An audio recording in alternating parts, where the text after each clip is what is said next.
I believe that men are the happiest when they're building something or fighting for something. Oh, yeah. And I feel like that's just in our natural DNA where we just love the struggle and we love fighting for something and building something. That's just something that men just do, you know. Even for me, I feel like that's when I'm the happiest, when I'm fighting through something, or struggling, or that's when the most best out of me comes out, is when I'm struggling. What are you struggling or fighting through right now? Let's see. I mean, just life in general. I don't know if you guys saw. I just started just recently just putting out on my TikTok, but I got kidney failure. So, but I was born with one kidney. So my full adulthood, I basically, and I knew about it when I was around 9. I had like a major surgery when I was 9, but they told me I could live a normal life. And just last year I was diagnosed with kidney failure. So I'm on kidney failure. I'm on dialysis right now. Hey guys, welcome back to the show. I'm Mario. And I'm Peter. And we're Guys That Listen. On today's episode, we have Oregon legend Justin Pham. Woo! Yes, Justin, tell us a little about yourself. Well, I'm Justin. I guess I'm a legend. I mean, I never heard that before, but I guess that's cool to hear. But, we like to hype you up on the show, you know? Yeah, it feels good. Wow. I'm 31, moved here about 8-9 years ago, and kind of just started my journey out here. I mean, just still exploring. Okay, cool. Nice. What do you do? I'm basically an entrepreneur. Started on e-commerce and moved my way to jewelry. So even right now, if you look at my Instagram, it's mainly themed as jewelry. So I sell jewelry. I've been doing that for about 8-9 years as well. Oh, shit. So I stared right when I moved here to California. My first month, I ended up just becoming a jeweler. How's that happen? Yeah. So that's the funniest thing, honestly. I don't think about it often, but I guess now that I'm talking about it and explaining it, it's pretty funny to even hear myself. But yeah, when I moved here, I just ended up emailing this company, and I had no, dreams of being, I want to be a jeweler. I just knew I like selling things. I think every kid did this, but you sell shoes, sneakers. No, not like that. Like sneakers and I was in the streetwear, so I was selling shoes and whatever, and you're selling it for $200, and then you just move your way up to I want to sell more expensive things. I think jewelry would be cool. And when I got to LA, I ended up emailing this company, and they ended up saying, "Oh, okay, we're looking for someone to do e-commerce." And I kind of didn't really know e-commerce. I was just lying, and I just did it. And then they basically sat me down in this interview, and the interview wasn't even like a real interview. They just asked me, what can I do? What can I offer them? I told them what I can offer. The next day, they gave me this laptop. They sat down this laptop. They said, all right, show me what you can do. And I was like, oh, shit. Let's see. Well, I got MySpace. In my head, I was like, well, I got MySpace in my head. I remember those days. So I went on, I looked at the HTML. And I'm like, okay, I think I can, so I changed things here and there. And at the end of the day, I was like, all right, this is what I can do. I change your website to this and this, and I told him this is what I broke down. This is what I think you could use, and I changed this. And he's like, okay. Come the next day. And so then I came the next day after that. I think he's like, all right. He offered me the job. He was like, this is what you're gonna be doing. You're being taking photos. You're gonna be doing e-commerce and start selling jewelry. Oh, wow. And then from there, I guess I just started to learn everything I knew now from that job. So do you make jewelry too, or just... No? So what it is when I say I'm a jeweler, I make jewelry. It's kind of the same way as once it's kind of funny an analogy, but Steve Jobs is he makes Apple. He don't make the Apple, he don't make the phones, but designing it, making sure you get the right people to set it, and that is also a skill too. Getting the right people. It's like make a T-shirt. Get someone to make a T-shirt. It's not going to look as good as you think it is until you find the right person, you find the right thread, you find the right fabric. It's the same thing with jewelry. It's not like I can just go to a random jewelry district and go, oh, can you make this? My client wants this. You have to make sure it looks as good as the client wants it in your head. So do you have little Chinese children making your jewelry too? No, they're actually little Mexican children. No, but everyone's Hispanic in the jewelry factory. Oh, wow. Yeah? I didn't know. Yeah, so yeah, you did work there. But what jewelry you got on you today? I got the Cartier ring. I didn't make this, but we did set diamonds on this one, and then nice. I have a tennis bracelet. Okay. Yeah. But I don't wear a lot of jewelry. Is a thing, and I think after so many years of selling jewelry, I don't like wearing it. It's interesting, but I will wear certain pieces that I think that are and I don't wear big pieces. I'll sell big pieces and whatever, and but most of the time I wear low key pieces, pieces that I like that. And it's just after a while you just I feel like you look kind of like a kid when I wear a big cute thing. Yeah, you know what I mean?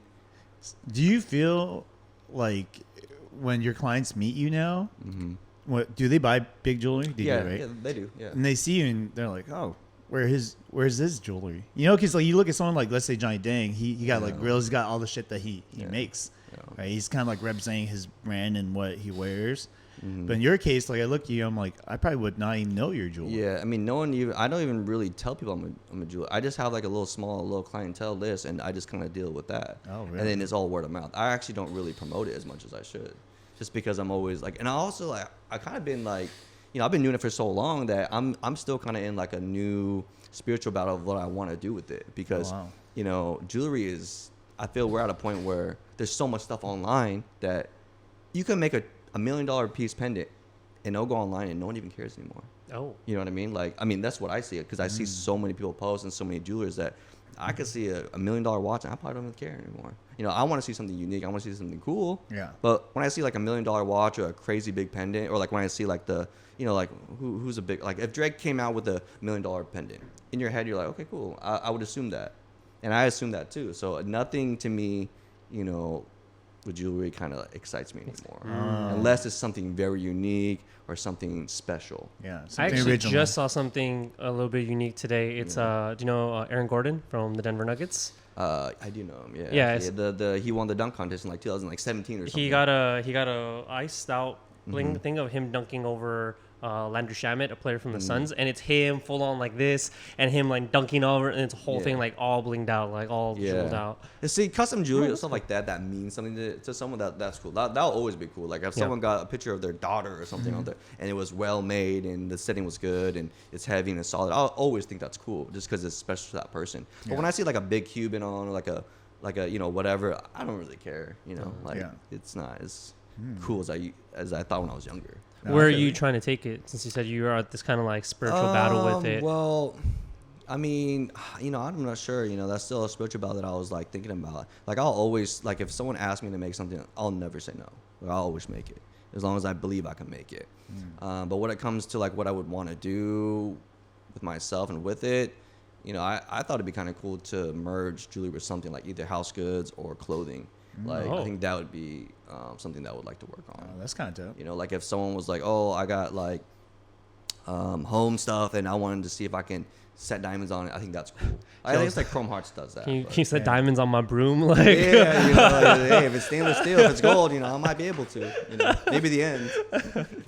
So yeah, I think maybe something like that. And I do love e-commerce, basically like starting up projects like Amazon stores, Amazon seller accounts, and just little e-commerce stores. I used to do that forever, and so I'm still trying to like build that out too. Yeah, I actually had a friend who went to this convention. It's called Alibaba something in Vegas, and he does like supply chain. Oh, I see. So he met up with a bunch of people who were really big in doing stuff in Amazon, like buying products from like somewhere else and private labeling it and stuff like that. And he was meeting people who looked like normal people who were doing like $10 million months and stuff like that. Insane numbers. Yeah, there are people that are like powerhouse on there. Yeah, it's crazy what you could do. Yeah, I was my first product that I was selling on Amazon, which is still on there, is a phone case or no phone stand, an acrylic phone stand. Yeah, I was I feel like I was the first person to do acrylic phone stands on there, and at that point, I was doing $2,000 a day on that thing. Yeah. How did you figure out we need acrylic phone stands? Well, I just saw there was a lot of phone stands in general on Amazon, and then I was like, oh dang, like there's so many different colors. It's just like if you go on there right now, there's like 20 colors, like whatever. And I was like, oh, acrylic is probably the best one. I mean, like that looks clean, it's simple, and I feel like anyone could just put it on their desk and not think about the colors, because it just looks clean. I like acrylic stuff. And then I ended up making it, but it took a while. I ended up putting it on Etsy first, and it did well on Etsy. And then I was like, oh, well, I may just move it on Amazon. Then I moved it over to Amazon, but I had to set it up. I had to do the FBA, had to get all that set up. And I'd never done it before on Amazon. It's kind of complicated, but and I just put it on there. And then after a while, it finally started getting traction. Because before it was getting nothing, zero sales. And then after, I think during COVID is when it blew up. Because I think people were working from home and wanted to set up things at home. And then apparently phone stands was a big hit during COVID. So when COVID hit, that was when I was making the most money. is selling those. They're probably using it for like Zoom calls and stuff. Yeah, like that. Zoom calls, and probably TikTok also started to blow up. So That's very true. I'm assuming girls was, because I looked at the name, it was mainly girls. Who was Oh. buying it. I mean, girls mainly do most of the consuming What's anyways, acrylic? right? Yeah, Yeah, acrylic. true, Yeah. true. And so I think during those times it was TikTok era, and that's when it blew up. And then people were looking for phone stands and whatever, and that's That's so true. Damn, I should introduce you with the creator of the acrylic phone stand. Yeah, yeah, and here's the thing: That'd be I've a wild never time. told people that. Like really, like no one ever. Close friends know about it. Yeah, And yeah. that's about it, because they all bought one, and everyone has one in their room, like probably to this day. But no one knows. I've never told anyone on my Instagram or whatever, Facebook, TikTok, or whatever. No one knows. So I guess yeah. So if you have a acrylic phone stand that looks like like whatever, like this, That's him. Hey, That's here him. it is, here it is. I created that. I designed that. If you look closely, there's a little JP signature. Yeah, I Great. should have done that. I was thinking about it. I was like, should've. man, I sold a lot of those things. It would be like hundreds a day. And I remember when that blew up, I was like, damn, like this really blew up. Like That's awesome. it was a funny time. Yeah. Yeah. Do you feel like you have a good eye or maybe mindset for finding the right markets, like maybe like niche markets or where there is demand that's being unsatisfied? I believe I did at that time. Yeah. I think things are changing always now, like faster than ever. And I think now with business, if I were to do anything, it all has to be about timing. Yeah. Yeah, timing is everything. A lot, especially these little e-commerce brands. I always find they're not really sustainable unless you create a real loyal brand, which is very hard. Most brands I feel like fail out or die out in a couple of years. Like there's some special brands here and there that kind of rebranded something else, and they kind of go with the flow. But even that, like I don't even know too many brands that's been around for that long that are e-commerce brands. Yeah. Even with clothing, I feel like with streetwear, because I used to be into streetwear. I feel like, LRG, that was one of the biggest ones when I was young. And even Bape seems dying to me, too. I don't see anyone my age wear Bape like that, So Obey still around? Yeah, Obey's I mean, still it's It is, around, but it's but not. it's It's not not- thriving. Yeah. I think that's Yeah. what he's trying to say. Bape is still around. It's not thriving like how it used to be. I mean, things change. Like the cycles in fashion and stuff like that. I mean, I see you wearing a car jacket now. Like That's Yeah, unique. a I'm lot of like workers' man workers now. jacket. That is, one's like, unique though, something's right? in. This is Uniqlo. Yeah. I have the And then same you got- one. Oh, you got the same I have one? the same one. I saw Hey, it, I'm like, I Uniqlo know is one of my favorite for Oh, brands. it's great, too, man. It's the best. No, it is. It's Yeah. a great brand. They I know think what I they're have a doing. Carhartt jacket just like that too. Yeah. Yeah, me and him should be friends. Combination right now. I just need the sunglasses. Yeah, you just need the sunglasses, man. I should start selling sunglasses. Yeah, I thought about it. Too. Hey, Yeah, sunglasses I might thought be about that it because I bad. was thinking, okay, timing. Okay, somewhere I could be cool to make like the LA brand of sunglasses and be that one brand. Yeah. That just, hey, that's the brand to wear. I was thinking about it, but then I looked and I was like, man, it's a lot of Market is rough, right? It's a lot of like models. Yeah. I actually see sunglasses being bought a lot, like the cheap kind, but like that, like kind of like mimic, like, the in fashion ones on Amazon. It's like, pack of 20 for like, Yeah, I saw that and I was thinking, damn, like I see, because I'm on Amazon a lot too, and I always thinking of like products to sell, but I kind of stayed away from it now because now that I'm I'm 31, but I feel like once you get it to a certain age, the things you want to do to make money, you want to make sure it's fulfilling to you.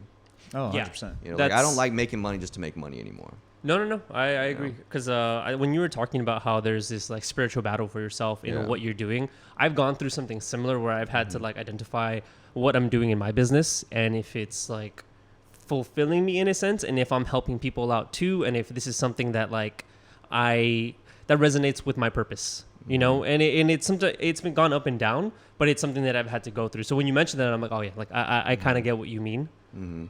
Yeah. Well, how old are you? I'm 32. 32. Yeah. I 32. think He's 40. 40. So- Oh, you don't look 40. I'm Oh, sure you get that a lot thank you. too. Appreciate it, bro. No, he's like 36. Yeah. 36, yeah. You look like 39. Thank you. Close enough. Ralph, did It's that. the Viet jeans. Is it? Yeah, maybe it's the beard, It could but be the you beard. know. It could be the beard. So Yeah. I had a question. Yeah. If you were to consult for us, what jewelry would you say? What should we wear? Well, you you know? guys look like low key guys. I wouldn't be like, oh yeah, put on this really big chain.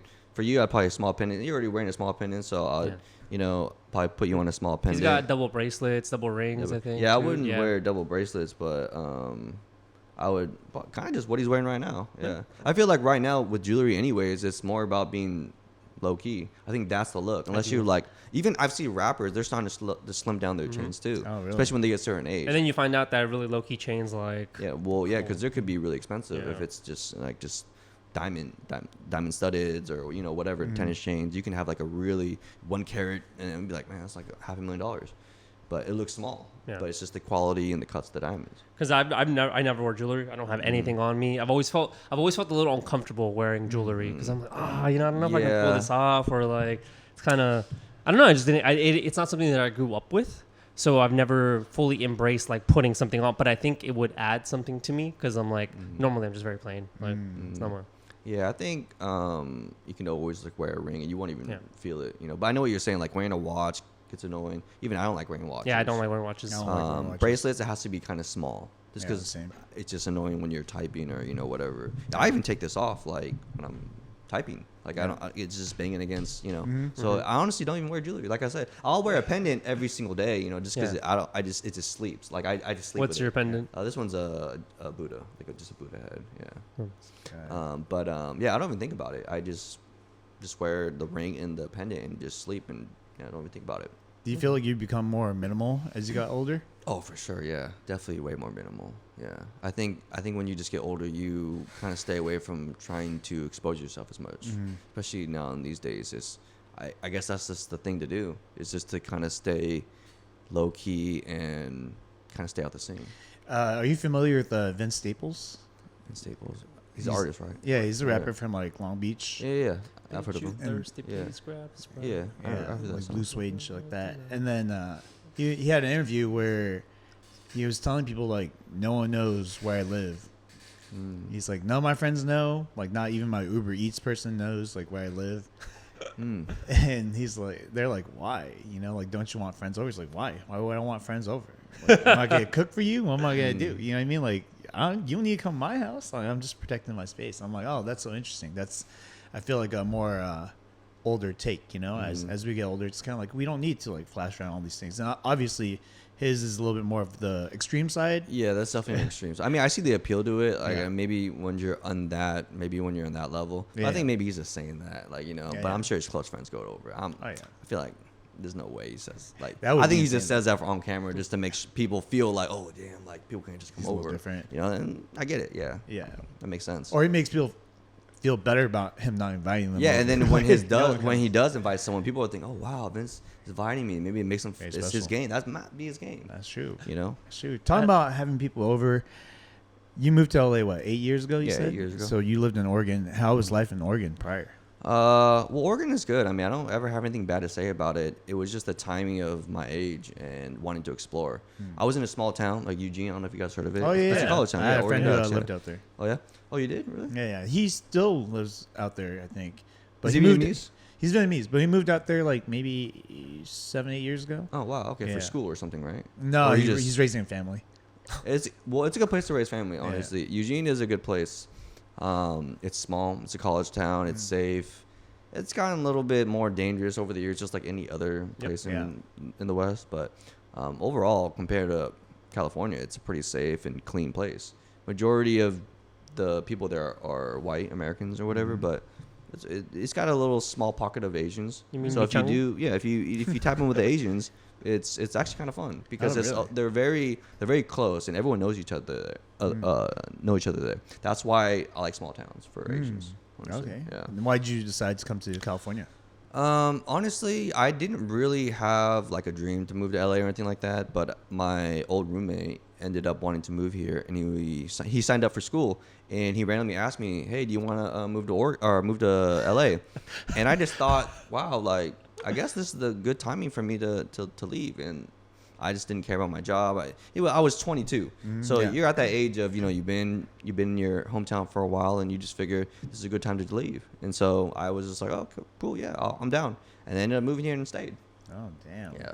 That's so funny. It's so similar to Monica's story where she's like, yeah, I decided to move over here, no job or anything. Then I found a job here, and I was like, oh damn. Yeah. I think that's very brave. Like I can. Yeah, a lot of people like to set themselves up like, oh, I'll have a job lined up, but I'm a realist. I figure once I get there, there's so much opportunity here. I mean, it's California, it's LA. Yeah. So I moved out here, and then I just emailed. And it's not like I emailed just that one company. I emailed a lot of companies, and only just a couple of them replied, and then I just figured, okay, that I'll try that one. Did you have any setbacks when you first moved here during the transition? Anything you were like struggling with? To be honest, I mean, not to sound like it was perfect, but no, not really. Oh, Like wow. it was. I mean, when you're so young, you don't really think about it because when you're 22, boy, like you think you can destroy the earth's like, with your, like you're the man, you know. When you're 22, like when you're a boy like that, man, you can just run the world. You think you can just break the earth's core with your fist. Like that's how I thought when I was 22. And like I was like, oh, I'm gonna come here in LA. I'm gonna come out here and shake the world. Like that's what you think, you know. Like That's dope mindset. you know. And so I didn't really. I'm sure there was maybe like just finding spots to eat or something like that. But that's stuff that you like doing, like exploring, which I like doing now still. You know, just exploring for food and going to Orange County. That's my new thing right now. Going to Alhambra and Orange County. Just Really? That's trying interesting. to visit spots. Yeah. I mean, there's hella food spots out here, especially vid spots. So. Yeah, because there's no Vietnamese food in LA, in LA, really, in my opinion. Yeah, I don't think any real good ones. I don't think so. Even if there is, it's known for like maybe one dish. But speaking about Vietnamese people, you grew up in Eugene. Was there a lot of Vietnamese people? I know you said Asian, but Honestly, yeah, there was a very small, like, I mean, in Eugene, there's like 70,000 people, maybe even smaller than that, like back in the 90s. So maybe 100 Vietnamese people, but we knew everyone. But what I'm saying is, once you're in that community, everyone stays together, sticks together. All the kids, you know, ends up being cousins, and everyone is at some house dinner or a house party or whatever. And that's what was cool about in Eugene. It was everyone was close. Every Vietnamese people knew each other. I know even to this day, I know all the nail owners. I know all the family there. Pretty much every single Vietnamese person like that knows some. If I don't know them, I know someone that they're related to. Did you guys all go to like church together, or is there some kind of events or I something? didn't go to church, but we just went to the same like house parties. Like, our family always had house parties. Oh, really? And right after getting off of nails, you know, whatever, because doing nails is, I don't know, does your family do nails? Yeah. Okay, so doing nails that's a lot of hard work. It's a lot. So I mean, you go from 9 in the morning to 9 p.m.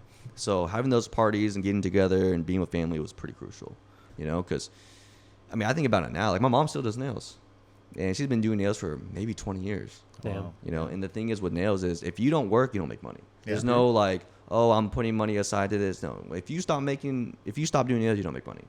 And that's the thing with nails. Yeah. That's You never wanted to get into the family business? No. And I believe my dad at one point told me not to do nails when I was younger because I feel like, well, I think what he felt like was, why would you come all the way to America? Like, why would our family come to America just do nails? Like their generation does nails. To come out here to do nails would be almost disrespectful to them. Like you didn't move forward. Yeah, and no, that's no disrespect for people that do nails that are in my generation.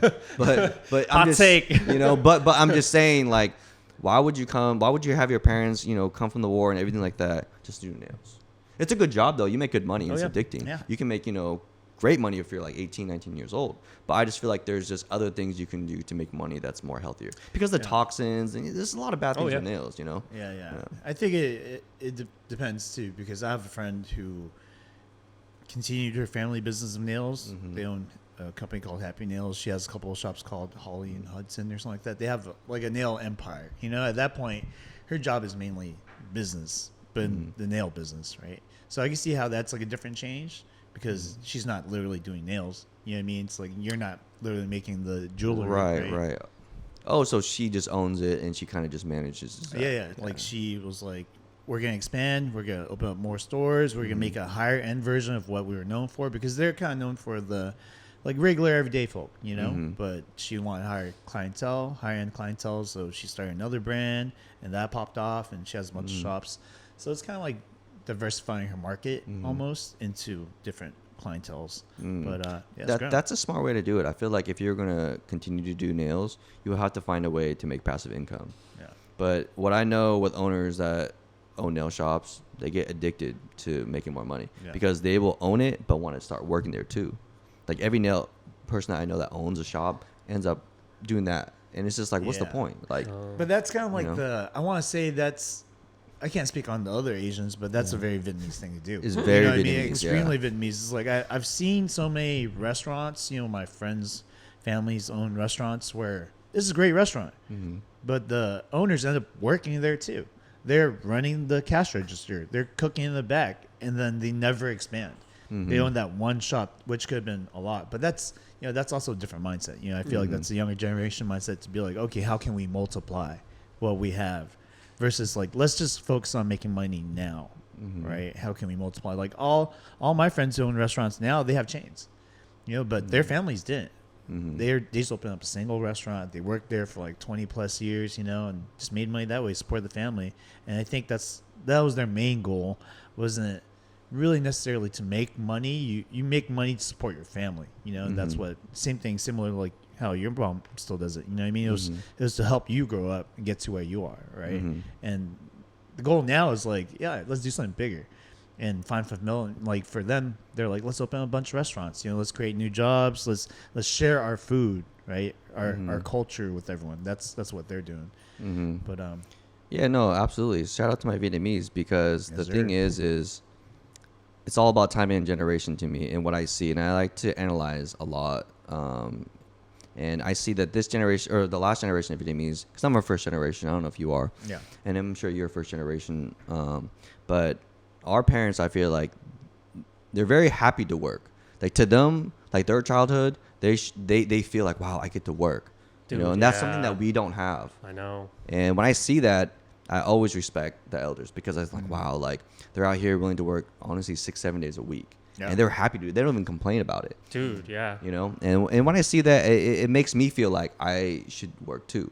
And it's all about culture. And it's all about, I like to see, and I believe that, with our culture, even, Hispanic culture, we love to work. And we try not to complain, because we see our elders, we see our parents, they work really hard, and we don't want to disappoint them.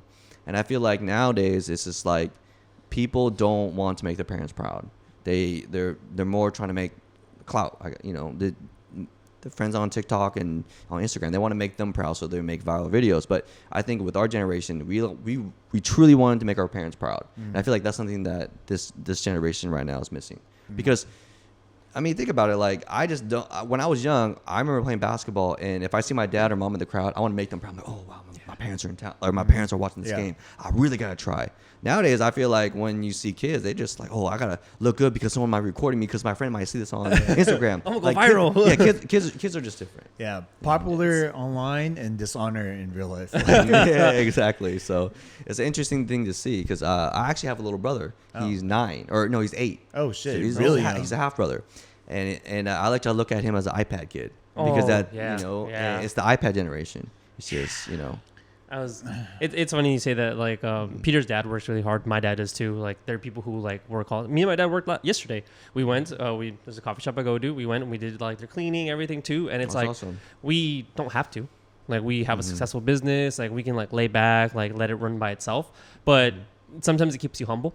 And it's the same thing as you said. Like people like immigrants and stuff, they're so happy to work. They're happy to have the opportunity to work.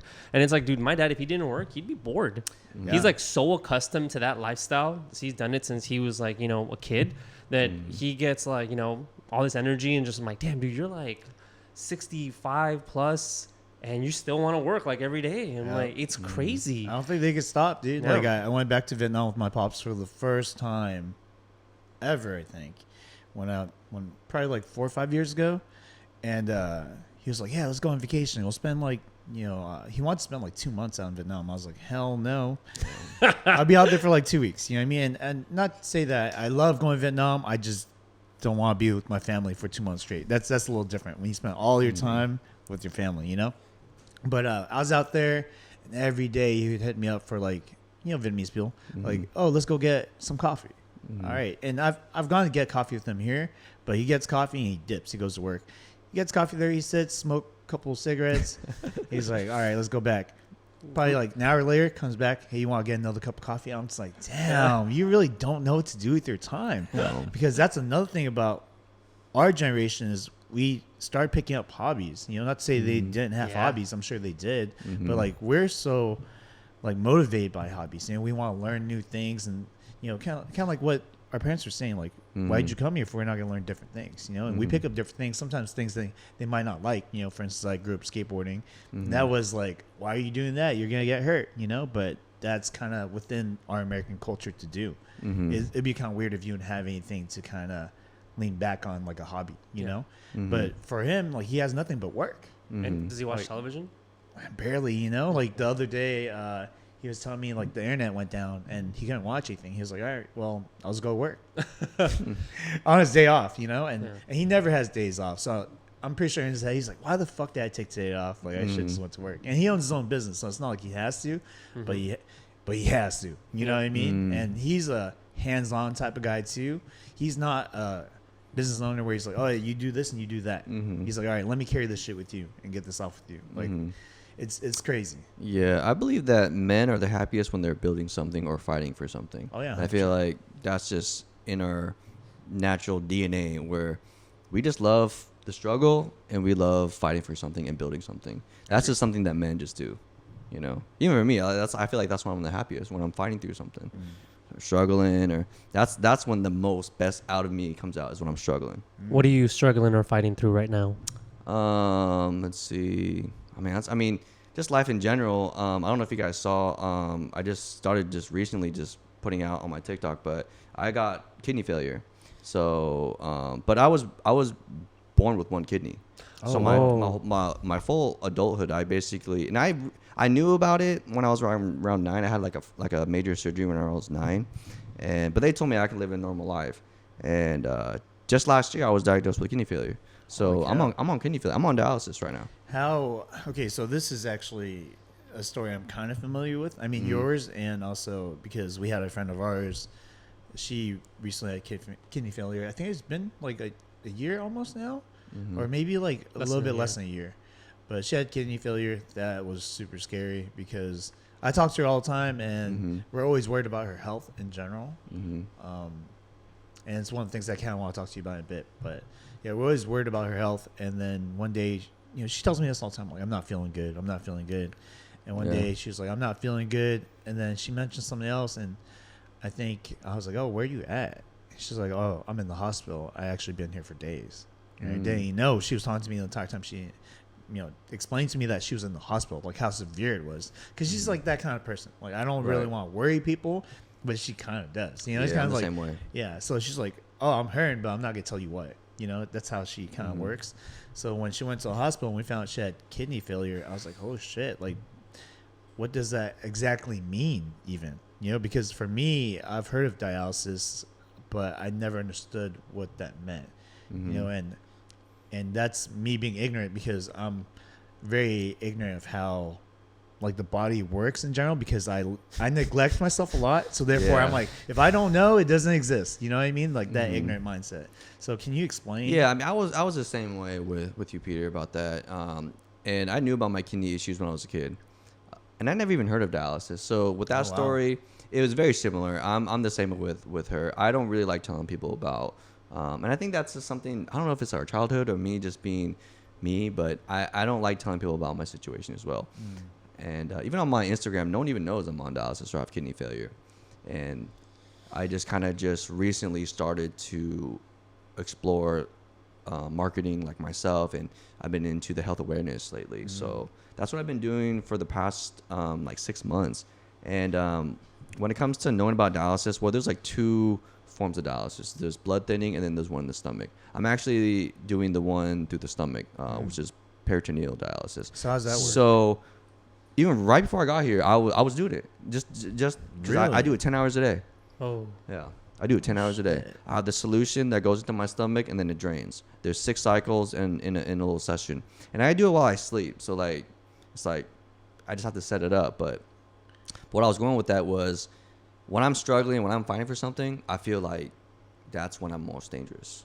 And now I feel like I'm in this era of like almost like a villain era. Like, you know what I mean? Like, because I feel like, be a good guy. because I feel like if I can do all this, imagine if I get a transplant, I get a kidney. Yeah, I'm taking over the world. over for you hoes. Yeah. So I feel like I've been on my villain phase, because when I'm hooking up to that machine, I feel like Goku in his his chamber, Time just like chamber? That's I'm funny. just waiting. I'm just like, man, y'all just wait until I'm getting done with this thing, you know. I thought you were gonna be this villain. I'm like, damn, y'all gave me 1 kidney. I'll make sure y'all have 1 kidney too. Because like I was thinking, like, man, my whole life I had 1 kidney, and Imagine I can do it I too. did all this. Man, imagine when I get 2. Like, imagine when I'm good. Like, you know. Wait, can you explain exactly what the stomach process is? Like, I don't understand. Is there some? Are you hooked up to something? Yeah, I got a Is catheter. there some? I got a catheter in my stomach right now. Oh, wait. So yeah. is it just like out of your body? Like just It's out of my body, but I tape it. I tape it. Yeah. Oh. And then so at night you're connecting to this machine you have at home. Yeah, it's at home. There's And- machines in my. And what is it? It just pumps your stomach, or It just it pretty much pumps a solution in my stomach, and then it drains out. Then it's like, How do you feel when that's happening? I mean, here's the thing about me. I'm pretty good with pain, like just anything. I think Yeah. that's also just because my upbringing, just because Yeah. I've seen so much shit. Like, I feel like my childhood basically set me up for this. Like, I felt like this was gonna happen because when this happened in my head, I was like, good, like all right, good, like Oh, wow. so, like a battle, a war that I need to go through. Good, fine. Yeah, that and then mindset, dude. when any more bad things happen to me, I'm like, good. Oh, Justin, this happened. Oh, this failed. Good. Bring it. What else? And then once I got into that mindset of like, I don't care. Like, and that's another thing. Basically, when I hit my 30s, is just like, I feel like a lot of things that you thought was important back then don't mean anything anymore now. Yeah. And now that I've been into this health situation, it's the same thing. A lot of things that used to matter to me, it doesn't matter to me anymore, because it's like, man, I got other shit to figure out. Like, look what I'm dealing with. You think that's gonna bother me? You know? Yeah. I had this situation where my friend, I parked my car in Oregon. So he lives in Oregon. I parked because I used to be in the car. I had a 248SX, Oh, like me a too. convertible, like a S13, Oh, like nice. SR20. This thing was built out. Damn, nice. And I parked it at his house. And one day I was like, hey, man, it'd be kind of cool if I can like ship that car back here to California. And he was like, man, there's been something I've been meaning to tell you. And I was like, damn, this What? motherfucker sold my car, huh? no? Yeah. So then I was like, well, what happened? He's like, man, this has been killing me, but I had to pay some bills. I had to pay my mortgage. Bro, what? Christ. And he told me I sold it. And I was just like, and now at this point, like, man, I don't get mad anymore like that. It has to be something serious. Yeah. I mean, and I was just like, I'm human, so of course I was disappointed. Wait, this is your homie? It's my homie. It's like my close friend. It's like my brother.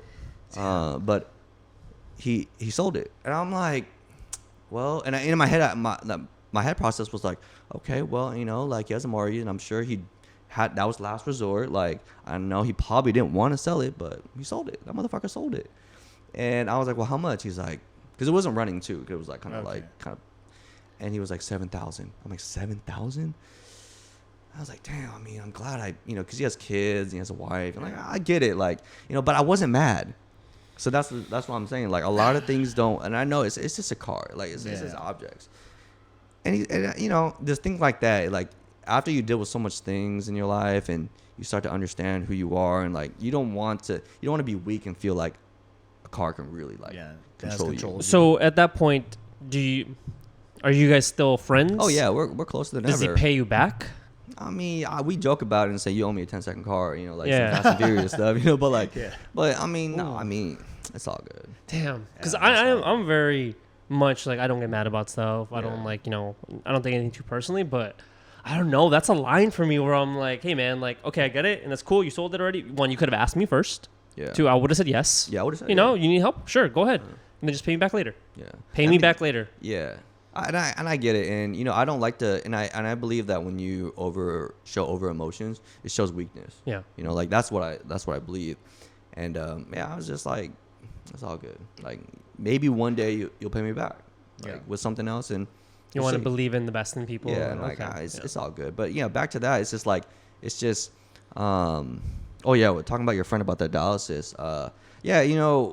I think with anything medical, history, it's a touchy subject to a lot of people. Yeah. And a lot of people don't like to show what's going on with their body, because I think it's like, again, it shows weakness sometimes. That's what people believe, and it's kind of embarrassing to tell about it. And even to this day, like not until recently, I started making a lot of health awareness videos on TikTok, and that kind of blew up a little bit. I have like millions of views on those now, like, and a lot of people that are on dialysis that are like my age, like, they love that I'm like speaking out about dialysis and kidney failure. And it's crazy to believe, but kidney failure is like, in America, it's one of the most leading causes of death in America. Oh, wow. And most kidney failures are only in America. It's because of the food that we eat and all the foods that we consume. You know, if you Really? think about a lot of the frozen food, like in our generation, frozen food was a thing, like TV dinners and fast food and everything Those like little that. You dinosaur chicken nuggets. yeah, you the got to realize Gels. all that stuff is terrible for you. And a lot of those things in other countries is actually illegal. They don't even sell those things. But here in America, we sell all those type of things. Yeah. And even like protein shakes are one of the. When I was at the clinic, they told me protein shakes are one of the leading causes of kidney failure. Bro, too. stop! I just had a Really? protein shake Yeah. before I came. Well, these are bodybuilders that are taking it. Well, you probably shouldn't even. A lot of protein shakes are really bad for you. What if it's like a pea protein? Pea protein? Yeah, they make it out of peas. I mean, I'm not really sure exactly, but a lot of like the whey proteins and those I don't old know. school There's ones no way. are terrible for you. Okay. And that's if you're also consuming like 3-4 day. Yeah. Technically, those protein shakes are just to basically replace real protein and real foods. So you having like 3 or 4 is not really good for you. You know, and it's a lot of stress on your kidneys. So dialysis. Oh yeah, so yeah, there's 2 forms of dialysis. I'm on the peritoneal, which we were talking about, which is there's a catheter in my stomach. But I'll talk about how it all started and how I found out.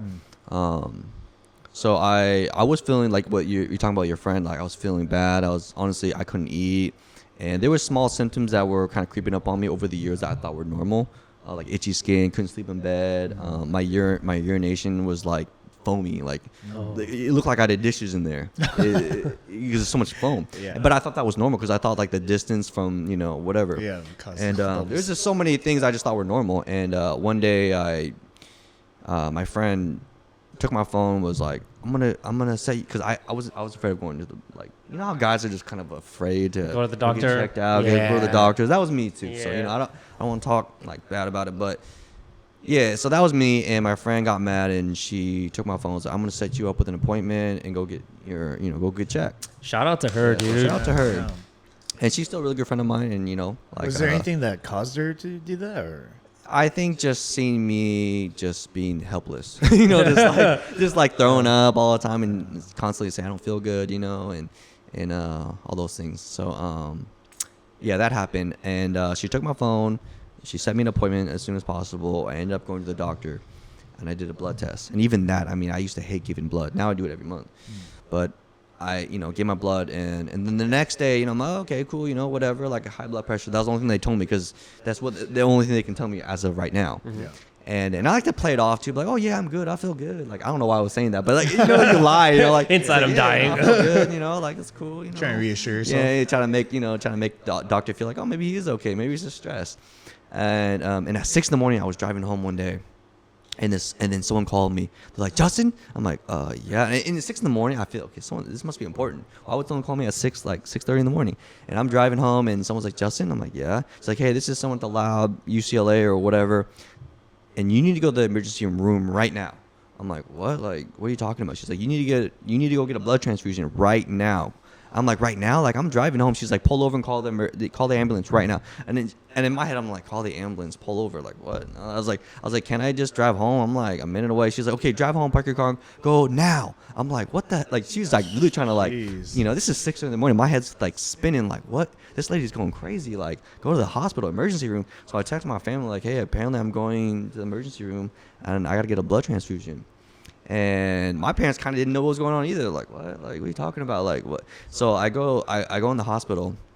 I get in there. They check my blood, and they're like, yeah, you have stage 5 kidney failure. Your kidney is at 0%. They're like, you gotta have a catheter in you. You need to get an emergency catheter in your neck right now. And I'm like, in this bed, like 5 doctors surrounding me like this. And I'm like, what is going on? Like, and it was like, just everyone around me. And so like, I kind of like panicked for like 2 seconds, because I never panic really. Like, I really don't. And I was like I couldn't breathe for like 2 seconds. And then the people were like, his breathing's going down. And then I looked at the monitor. I'm like, damn, it is going down. I'm like, and then I'm like, wait, hold on, guys. Like, just give me some room. Like, let me just breathe. And they all kind of stepped back. I'm like, and I was like, you guys sure? This is right? And the funny thing about me is I'm a talker. I'm good at like talking my way out of things. So they bring me up this room, right? And I'm talking my shit. And I was like, are you sure they know what they're doing? And like, just doing my thing. Because I was also kind of like worried. Like, are they sure that this is right? Yeah. The guy gets so worried about my talking. He goes, okay, maybe he does need to get a nephrologist to test, because he looks okay. And so they bring me back down to the emergency room. The lady's like, what is he doing here? I'm like, they just told me I need to talk to the nephrologist. They're like, no, your kidneys is done. You got to go get a catheter in your artery right now. I'm like, what? Like in my neck? Like, she's like, yeah, you got to go back up there. And I'm like, wait, hold on. Let me talk to a nephrologist first so I can like make sure, guys.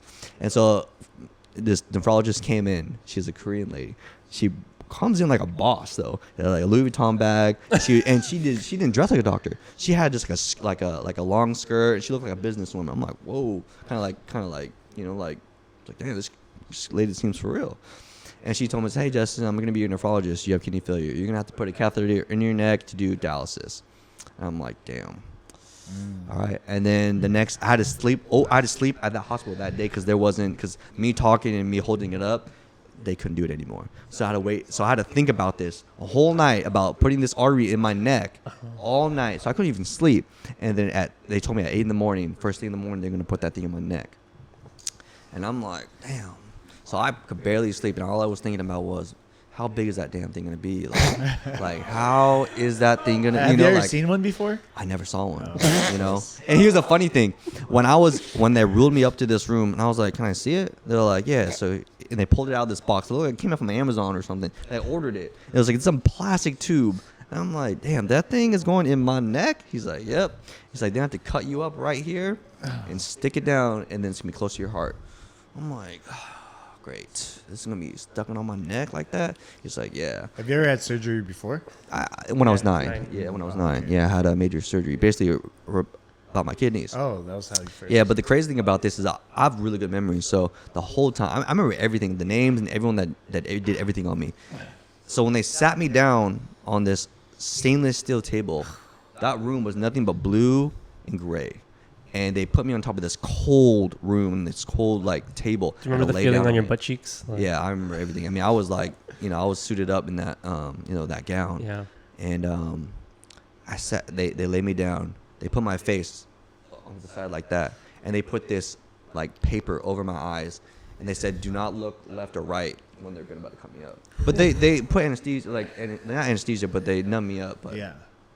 And I was talking to her, and I was like, "You sure you guys done this before? Like, how long you guys do this today?" I'm asking things like that, like, sure? Like, how long you been working here for? Like, but that was bad because you don't want to scare them because then they start doubting themselves too, And then, God damn, this guy don't stop. Yeah, this guy just keeps on talking. And then one of the guy had a Daytona Panda watch, like a Rolex. And I was talking, I was like, "Man, when'd you get that?" And then he's just like, "Hey man, you gotta stop stalling me, man." Like, he's like, "We're gonna put this in your neck, man. So just stop." Like, and I'm like, "All right, cool." You're like trying to throw them off their game. So they cut me up, and I felt it. They cut me, and then they saw when they stick that tube down your neck. It's weird because you feel it, but you don't. It's like something in your insides is like pushing. You're like, whoa. And then they put it in there. Like, all right, now I'm gonna stitch you up. And I'm like, damn, like, all right. And then so yeah, emergency catheter, yeah, and then I had to do emergency dialysis, which is hemo, which is I believe your friend's doing, and she'll probably do that 3 times a week, I'm assuming. Yeah. Because that's what I did for about like a couple months before I switched over to PD. Because I had another surgery while I was in there, was to stick the catheter in my stomach, but I was asleep for that one. So that one was a pretty interesting. So all that when I was in the hospital, I was in there for 7 days. Oh well. Yeah, so they had to do 2 surgeries on me while I was there. And that's when my family and all my friends came and helped supported me, and then they found out about my situation. Can you talk about what the other dialysis is exactly? Because I don't exactly know. Yeah, there's hemodialysis and peritoneal. So the hemodialysis is the most common one, which is they clean out your blood. So blood comes out of your body into a machine, cleans it out, and it goes back into your body, and that's how you take all the toxins out.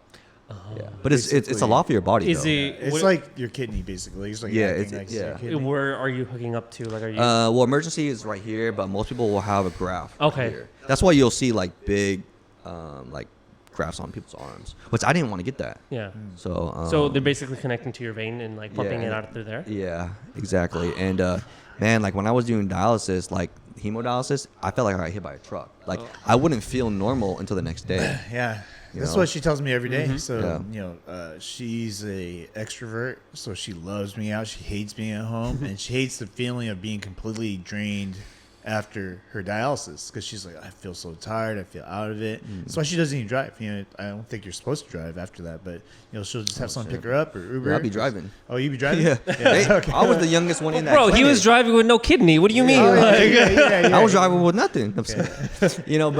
But the thing with that is like I know I'm a different person, and so like I know that how I handle it, a lot of people don't handle it that way.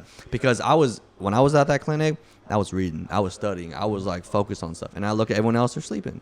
I used to think, how the fuck are y'all sleeping? Like, 4 hours of being here, y'all should be working, doing something productive. But I don't like, that's how I, used to think. But like now it's like, look, I get it. Like, especially like if you're older or if you're like women or, they care about those things a little bit more. At least they're more emotional about it. I think men can be a little bit better at dealing with, I guess, like medical situations like that. I think so too. I mean, but at the same time, I don't want to say that because, women are strong too. Yeah. I think maybe they deal with it just a little bit differently. They show their emotions more. But, men, we like to kind of cover it up. Because you won't never know if I'm happy or sad. Honestly. Like, I could do anything. You wouldn't even notice if I was sad today, and I still going to do the same thing I was going to do if I wasn't. And that's how I feel with dialysis. I got to do it. So why'd you switch over? It was something that was with my team that they recommended that I do that way because they saw how I was living, and I like to do things on my own time, and they believed that was, I guess, good enough to do PD. And PD is something that you gotta have a lot of discipline, and because you have to do it at night, and to set it up, it's like 40 minutes an hour just to set it up. You gotta do it yourself. I gotta do it myself, and you have to be your own doctor or nurse, and I believed I was capable of doing it. This is every night? This is every night. This is 7 days a week. 7 days a week. I'm hooked up for 10 hours. What is there a long-term plan? Like for either type of dialysis? Like is it you'll get to a point where your kidney works again? No, kidneys won't ever work again. It wouldn't failed this way. Yeah. Another one. Yeah, there are cases where if you're like stage 1, 2, 3, you can possibly reverse it with a good diet. But I think once you're so far gone, and I also was born with like one kidney situation, so I don't believe I can reverse it now. But the long-term goal is the possibility of transplant. But I'm also, aware that might never happen, because here in California it's 10 years. The wait list is 10 years. Damn. So I understand that, and like I said, I'm a realist, so like I understand what could happen. Like, I could go out right now, like a lot of people on dialysis end up getting like cardiac arrest or getting like some sort of heart failure situation just because that machine is so much on you. But for me, I always like to think I'm like a maverick. Like, I'm a hard person to kill. Yeah. Like, that's how I always felt. And this situation too makes me feel like if this can't kill me, nothing can kill me. Because shit, it makes me feel like a warrior, Like when I go in, that's why I work out like every day. Like I feel like I'm preparing for battle every night. That's why I said the struggle makes me become a monster. I'm more dangerous when I'm in the struggle, when I'm fighting for something. Yeah. That's why I said men are the happiest when they're fighting for something. I think you have to have that mentality. You have to have this warrior's mentality. And you have to go through the struggle and believe you're going to come out the other end, because it makes that whole process easier to overcome. And then when there is, let's say you do get lucky, let's say there is something there at the end of the tunnel, all that effort that you put into being, this warrior, having this mentality, will go into something else. You'll be able to like achieve anything else that you want because you've built up this discipline, this mentality. And then imagine you don't have to do this anymore. Like, okay, well, you still built up that kind of behaviors. Where does it go? It has to go somewhere. Right. Yeah. You basically have to accept what your new life will be, and you have to be stoic. Like, I have no emotion sometimes when I'm like dealing with stuff, because I'm like, this is the situation, and then this is what can happen, and then that's it. Like, but that's hard to tell someone that, like when I'm talking to other dialysis patients, because now I talk to a lot. Like on my TikTok, I have like a pretty big platform on there, and a lot of people on there are my age too. And I tell them the same thing. Like, look, you have to accept what has happened.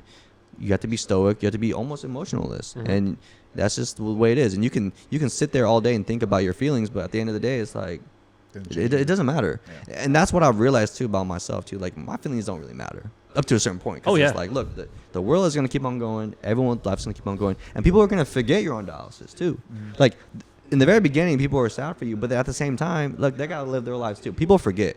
Now my friends barely even, like, they don't even think I'm even on it. Because it's just, the way I carry myself, the way I live my life is just like, So hey, I'm you know. Do you think that? Oh, and let me apologize if this sounds sexist or anything, but do you think that men are more likely to be stoic about this kind of situation than women?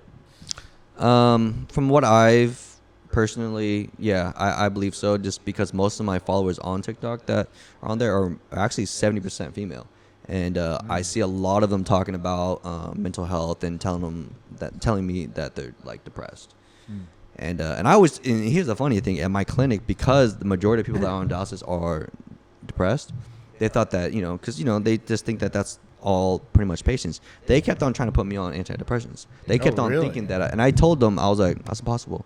I was like, they're like, are you sure you're not depressed? And every single time I went in there for like 6 months, they'd be like, hey, we wanted to talk about your mental health. Are you sure you're not depressed? We can put you on some pills. And I told them, I kept on telling them, I'm invincible. That's impossible. I was like, I don't believe in it. I won't make those pills happy. Yeah, like I was like, I don't believe it. Like that, I'm good. Like I can never be depressed. They thought I was crazy for saying that too, and so they kept on checking on me. They kept on checking on me to see, like, are you sure? And I'm like, this guy needs something. I'm good. Like I feel better than ever. And even now, they always think like, yeah, I don't know, this guy is like crazy because like he keeps on saying he's perfect and he feels good and like, because I do feel good, But it's because I'm also happy that I'm alive. Like, now the way I look at things is just like perspective. Like I'm just happy to be here. That's so funny because I think I try and develop that mentality for myself too. I'm not going through something as, difficult as you in that sense, but I do try and think of myself as like, oh, like I can't overcome anything. I am invincible in this. Like, yeah, I'm fucking perfect. Yeah. Like I'm working on bettering myself and becoming a better version of myself constantly. So I'm like, I can do anything, like I can overcome anything. And sometimes I have like this, like, someone will ask me and I'm like, no, like I'm thriving. I'm amazing. And I am, even if I'm like sick or something, whatever, like, something's going on in my life, like I don't also not willing to like share some weakness or vulnerabilities, but I do genuinely believe I'm like, oh, I'm gonna overcome this. I'm like, oh, I'm gonna like get out of this, and like I feel so confident in myself and just like believe in myself, where sometimes it borders on like arrogance, but I'm like, I really do believe this, and I really think I will like come out of this no matter what happens. So we've talked about sometimes like when we had Rocky on here, his dad passed away. And we talked about like kind of like preparing yourself for grief. And like I always think about like, my family dying and everything too. And like I know when it happens, I will be sad, like I will. But I know that like I get past it. Like there's a part of me that feels, sometimes it feels weirdly borderline emotionless and borderline like I'm going to feel this crazy amount of sadness. And then I'm going to be like, okay, that's a good amount of grief. It's time to like, man up, get over it. In a sense, get over it. But just like really, really like acknowledge these feelings, and then like, hey, I have stuff to do. Like I can't get crippled by this, and I see some of that in the way you talk about, where like you're not going to get crippled by what you have, like what you've been diagnosed by. You're going to choose to live your life being lucky that you're alive, and just like, hey, I want to be happy. Why am I going to be sad? Why can I choose to? I don't want to be depressed. Correct, completely. I think the way you change your mind can change the way you live, like instantly. Like just the mindset changes in your life is different. It's crazy. Yeah, I think sometimes you got to tread that fine line though. Yep. Because sometimes it can be arrogance, and at that point, it could go against you. I'm very similar, where I'm like, no one needs to worry about me. You know what I mean? Like shit happens, like no one needs to worry about me. I'm like, I got me. Don't worry about it. You kind of delude yourself a little bit. Yeah. Like something recent was like I tore my ACL and MCL, and I'm just like, like whatever, no biggie. And obviously, my PT's like, yo, you should not be doing shit. You know what I mean? And then I'm like, yo, I actually have a trip to Yosemite. I'm gonna go hiking, and he's like, you should not definitely do that. I'm like, no, I feel like I'm good. I arrogantly did it anyways. You know what I mean? And fortunately, nothing happened. But at the same time, it's like, am I being negligent of my own health because I'm arrogant about how I handle things? Because I know I'm like that, very similar. I'm like, hey, nothing's ever got me down, so why the hell? I think the difference is that like he's practicing like good practices for what he has. You're willingly being negligent. Like, well, that's what I'm saying though. But when you tread that line of arrogance, though, you're gonna be negligent. That's the point of arrogance, right? You're going beyond your actual means. That's what I'm saying, and I'm. Advid. This is like no. This is one instance. Like there's like several instances of like, Peter, stop dancing. Like he can't stop dancing, and I'm like, Peter, you don't have an ACL, you don't have an MCL. Should you be dancing? Like you get down, huh? Yeah, I mean, after a couple of drinks, everyone does. But yeah, I mean, things like that. I just feel like very similar, and a lot of people, they always tell me like, oh, you feel like so youthful, because I'm just gonna run with it, you know what I mean? Like nothing's gonna really stop me. If I do something that I want to do, I'm gonna do it no matter what. If I'm set back, whether it's like A sale, M sale, like I'll get there, I'll get there no matter what. But also, at my detriment, it does sometimes set me back. I think you're the definition of like your mind is telling you yes, your body is telling you no. Yeah, well, I'm gonna tell you, man, life humbles you. Yeah. Oh yeah, for sure. It'll humble 100%. you. If anything ever happens to you, it'll humble you, and it'll probably make you think a lot differently. Oh yeah, for That's sure. how I was. Honestly, I was just like you. And if I did something that hurt my body physically, and I feel like I can go out throughout the day, I did the same thing. I'm like, yeah, I'm good. Yeah. Like, but that's just the way we are, But until something really big happens, then it'll be like, wow. But maybe if that were, if something like me that happens to you, maybe you'd be prepared for it. Just the way with that type of mindset. Yeah. I think you could handle it. Like, I think if what happened to him, like, I think you'd handle it similar to how he does. Yeah, I think that's what I'm saying. But at the same time, I feel like he's way more responsible. Oh yeah, Which no, is no, like he's 100%, significantly more. Yeah. He calls it arrogance, but he's just irresponsible.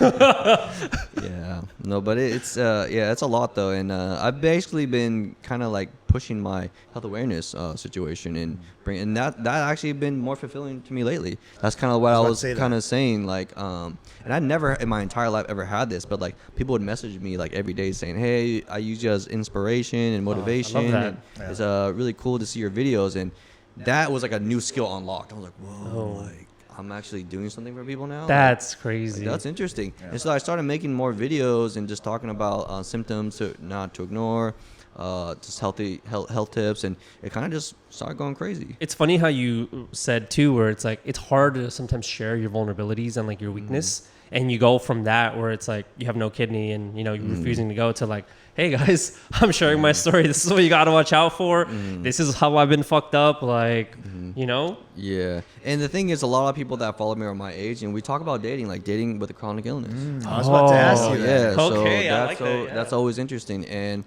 for me, obviously, it's different than everyone else's, but with my experience, I actually, I'm not dating anyone right now, but I went on a couple dates. And there was one in particular that I remember where I was talking to one girl for like a month straight. This was like hot and heavy. Like it felt like we vibed really well. And ironically, she lived right across the street from me. That's like, weird. Oh, wow. We followed each other on Instagram. It was just like Yeah. on some just random. I don't know who found what. I don't remember. And we found out that she lives across the street. I'm like, oh, well, that's really crazy. Well, you live right across the street. Yeah. And so we ended up getting coffee every morning, kind of like getting to know each other. That's Like, cool. Yeah. and it was cool. And it was really cool. And I have nothing bad to say about her now, Like, she's still a really cool girl. But we don't talk anymore. But one night, like, I went to her house and, and I finally told her that, like, hey, by the way, I'm actually dealing with the situation. But I gave her the same vibe, like, oh, like, don't worry, like, I'm a killer, like, nothing can kill me, like, don't worry. I gave her that vibe to make sure the girl doesn't feel like this guy is just coming in to like asking for a nurse Steal her girlfriend or kidney? something, or like steal her kidney, or like act like, oh, like I just want you to feel bad for me. Like, I always make sure to let people know that, like, hey, no, I'm good. Like, by the way, I'm gonna deal with the situation and whatever. And at that time, she told me, she's like, oh, that's fine, like she gave me that like kind of vibe. But here's the crazy thing. The next day, she texted me and was like, hey, I think it's just best if we just stay friends. Oh, She's like, I'm working on my career. Some bullshit. Girls say, Yeah. But she might be, but. yeah, maybe. Huh? But, I replied like, it was good to know you. I had fun and good luck on your journey. And that was it. Never talked to her again. How long had you guys been talking? Like a month. But when I Yeah. mean hot and heavy, boy, it was like daily, all day. Like, texting and seeing each other before work. And like after work, she would come over type of situation. But I just figured one night, like, hey, you know what? Like, I feel like, she's a cool girl. I need to tell her this situation. Yeah. And that was also almost in like 6 months. Like, I was also new to dialysis too. Yeah. So it was just like, like, I got to tell her.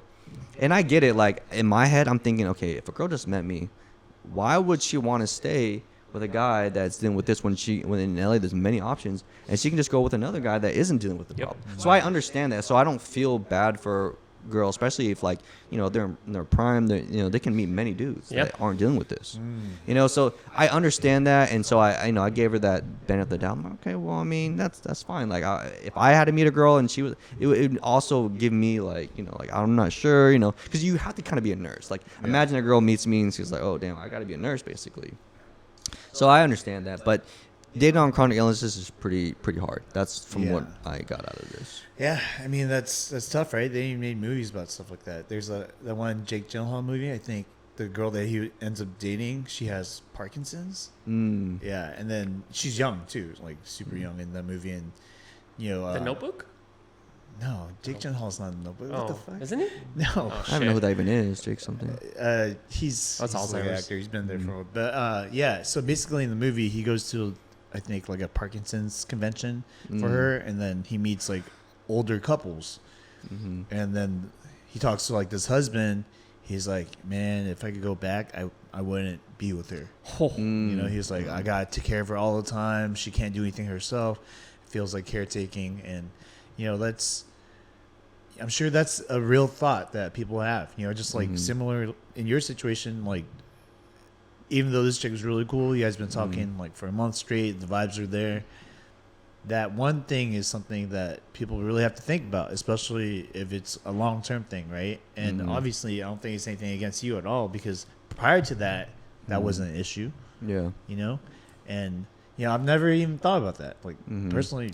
Yeah, I mean, I said this in one of my videos, but I believe that a man would be more willing to stay or more willing to date a girl with a chronic illness than a woman would meeting a guy. But a woman would be more likely to stay in a relationship with dating someone with a chronic illness than a man would dating someone with chronic illness. I think you're right about that. Like, I see a lot of guys will always leave their women that have a chronic illness, but a woman will always stay. That's the interesting thing. I've actually thought about this before. Yeah. When I've would I date someone with some kind of like crazy like illness or something, like they have like cancer or something like that, and like as I've gotten older, I'm like, you know what? I don't know if I would. I don't unless I was like completely in love with this person, But if I'm like if it is like a month in and I was if like, you want kids, you want a family, that's the thing. You have to think about that. And that's exactly where my mind goes. Yeah. Where it's like, as the older I've gotten, the aspect of health really plays into a role of how attractive I find this person as a partner. Where like sometimes I date women who like don't take care of their health at all. Like not that they look bad, they're just like, oh man, like you eat like crap, like you like drink, do all this, like just your lifestyle is completely different. And I'm like, I can't see there's this like ick factor of it when I consider this person like a potential partner, because I'm like I do want someone who's healthy, so there's an idea of healthy kids, Right. and that just plays into my mind. It's like, oh, it's not a huge thing, but it's like it's there, and I think about it, but I don't. And then I think about like, what if I had a chronic illness? Would someone one day me? Yeah, no, that's an interesting take. I mean, and I'm a pretty traditional person. I like to believe I have traditional values, so I like to want to build a family, have kids, and I like to protect and provide my family. Yeah. And I believe that, like, nowadays too, I mean, we're in a spiritual battle between like what people want these days. Yeah, because I don't know if you guys follow this stuff, and it's the red pill stuff. Oh, Here and there. Yeah. I mean, I feel like I follow some accounts that talk about those type of situations and whatever. And yeah, I mean, I'm a pretty traditional person, and I still believe in traditional values. Like, I believe family value and family, that is one of the most important things ever, is to be able to build your family. And and yeah, I mean, that's do you guys want kids? I do. He don't. doesn't. You don't want kids? Yeah. This is how I see it. Like, and this is interesting because my grandma, I was just talking to my grandma about this. My grandma came from Vietnam, from the war. She was only allowed to bring 2 kids. She brought a boy and then my mom. And obviously my mom had kids. And my uncle, he decided he didn't want to have kids. And to my grandma, she just thought that, look, I came and survived and went through all this stuff just to get to America. And you decide you don't want to have kids, and that's the end of their bloodline. That's the end of their bloodline. It's done with my uncle. And to him, he just thought that, I just want kids. I just don't feel like it, and whatever. But for thousands of years, all those battles and all those wars, my great-great-great-grandpa or whatever had to have a kid. He had to have a son. And he had to have a son. He had to have a son. And then all of a sudden, my uncle is done. It's completely stopped. That bloodline is done. Because, my grandma just thought that was something that she always wanted for, to come out to America and to continue the family. Yeah. But he decided he didn't want to have kids. And I feel like that's almost like disrespectful, because it's like, why would you do all your family for thousands of years had to survive, had kids, just for your ass to just not having kids? You know what I mean? And it was done. Yeah. But And he's the only boy in the family, so that's why I say it like that. I mean, I don't know if you have brothers. And I do. Yeah, see, and that to me is fine. But if you're the only son and the only boy in the family, and you just don't want to have kids, that's a luxury. Yeah. You know, like just to feel like, oh, I don't want to have kids. But that's almost. I just feel like that's well, what do you call it? It's just not, in my opinion. Yeah, you know? I think personally for me, even if I was the only guy, my thing is more so. I think it's different now too, but my thing is more so: can I raise this kid the way I want to raise this kid? Like, can I make a good human being out of this person? You know, can I give him the values that I think is respectful? And if I think no, and I'm not gonna give them the life that I think they deserve, then therefore I shouldn't have him. I shouldn't have. Do you kids. think you just haven't met the right person then? No, it has nothing to do with the right Oh. person. I think this is Yeah. specifically to me. To you know you, what I mean? Like, yeah. I personally can't do that. Yeah. I don't think I'm that person to instill that in a child, right? And I've seen people, parents who think, yeah, I should just fucking have kids, who raise kids, and I'm like, damn, they got shitty kids, and I can see why, because you're a fucking shitty parent. You know what I mean? Yeah. They just want to have kids, and I think the barrier to entry of having kids is like next to none, right? Like Yeah. anyone can fucking have a kid. Yeah, that's but true. can they raise a good human being? That's another question. Yeah, there are some people that shouldn't have kids. No, that fuck that, no, that is hell true. no. That is true. Yeah. And if you truly believe that you might not be able to instill like good, but I don't believe that. I feel like you'd be a good dad. I mean, I feel like you seem like a pretty I mean, I just met you, but Appreciate it though. But the thing is also too is I feel like a lot of people that don't want kids and then end up having kids, they become good dads too. See, You know, there's that's- a lot of that too. But it's so Yeah. hard to say. Yeah, you it's- know? it's all, I hard. think you would be a good dad. You just have to, I guess, take a step back in certain things you do. You know, like Yeah. you live a very fun, exciting lifestyle, and when you have kids, you have to sacrifice. You know, it's like Yeah, of course. you know, and 100%. I don't think you want to do that. Like you're having a great time, like living your life. You know, it's not exactly being selfish, but like when you have a kid, you can't be selfish. No, Yeah. not at all. And don't get me wrong. Like, I've always said this. Like, if I ever accidentally have a kid, I would take care of the kid. Yeah. I would raise Yeah. the kid. That I 100%. believe that you would do. Yeah. You seem Yeah. like a person that wouldn't just you know, Nah. let go of their son. You know? See you later. All right, You're like, it's it's fine. balance, you know? Like, And there's I no got some way. cigarettes. I'll be back. Yeah. Exactly. Yeah. No, not at all. But I kind of want to ask you. So that was your first time dealing with someone that you were seeing for a month, where your health now is a variable, right? Prior to that, what were the things that you had to overcome in other relationships? Because this is new to you. Yeah. Well, it's interesting because I only had one serious girlfriend when I was younger, and then up to that, it was just dating, you know. And I believe that is, and the way I see things dating now is way differently too, as well. But I think I was in that hookup culture, you know, and I was, you know, kind of going out and drinking, and now I don't drink anymore. You're a Completely fuckboy? sober. Yeah. I mean, I don't want to say I was a fuckboy. I mean, I wasn't getting girls like that, but girls always thought I gave them the look I was a fuckboy. Every girl thought I was a Yeah, fuckboy. just like Yeah. Vin right here, you know. Yeah, just no, Vince cool, you know. No, but yeah, you know, people thought I was a fuck boy and I was a player and you know whatever, blah blah blah. But most of the time, truly, I don't believe I was. But what I see with dating is a lot differently because what I was gonna say was now I only date to be serious. Now I only date for serious relationships. When I was younger, I was just dating for hookup, and that was fun. Me going out, me drinking, going out, and meeting new girls. That was addicting, you know. And I see the appeal. Like when people go out and drink and have fun and meet girls, it's fun. Like it's hard not to want to do that. But I think once you get over that time of your life, you kind of just switch over to like, look, I don't want. Also, it's a lot of money, it's a lot of time, a lot of energy spent just to deal with all these multiple girls. Now I see it more, you know, better to just be with just one, you know. But my situations before, I had commitment issues, you know. Really? And I think that was my upbringing that kind of put that way. So commitment issues, you mean after your first girlfriend, or? Well, even with my first girlfriend, we were on and off a lot Oh. because of my commitment issues. And I think my childhood and maybe my parents splitting up and kind of living that lifestyle kind of brought me, you know, because I didn't get enough love, I believe, and attention when I was younger. And I think I kind of saw that, and I just thought that the commitment to commit with one girl was going to be hard for me. I don't know why. And I was always just scared that it was going to end and like, oh, I'm going to get hurt. I know I'm going to get hurt. and I'm just gonna not deal with it. That's what I always told myself deep down. I just felt like I was trying to stay away from getting hurt because I knew what happened to my parents. I think deep down it just really made me feel like I can't commit. Was your parents divorced? Were they married or? They were married, and then they divorced when I was like 14. Okay, was that pretty hard on you? Was what? Was that pretty hard on you when you were a child? Yes, but the thing is they were like fighting on and off up like when I was a little kid too. So I was prepared, and about the time they actually finally broke up, I was actually happy.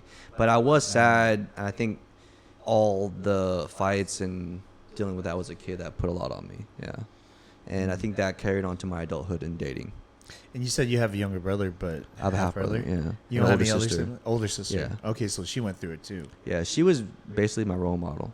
My sister Kim, yeah, she like seeing her be, and she's the strongest person I ever met too, because my sister would be emotionless too when all this was going on, and my parents splitting up, and I would look at her and she'd be like blank face, stoic, and I'm like, whoa, I gotta be like that. Yeah. And so my sister pretty much implemented that on me, and I think that's the older sister in her to like, be like, okay, look, this is how I am, this is how you should be. And so most of the time I was just like, okay, cool. If she's not worrying, I guess I shouldn't be worried. Yeah. But she's married now and has a kid, first child, and I don't. It's interesting because I had commitment issues, but she didn't. So that's why I believe that she's the strongest person ever. She's stronger than me. She's one person and I feel like I'm a strong person, but I feel like she's the strongest person to me. So That's awesome. Yeah, I love that. I feel like with kids, when they see their parents go through fights and divorce, it triggers something different in each kid, I feel like, for the most part. So I have two half siblings who are like 16, 17 now, but I also have two full blood siblings. My younger brother's just a year and a half younger than me. My sister's 7 years younger than me, and we all saw it differently. The divorce affected us very differently. Yeah.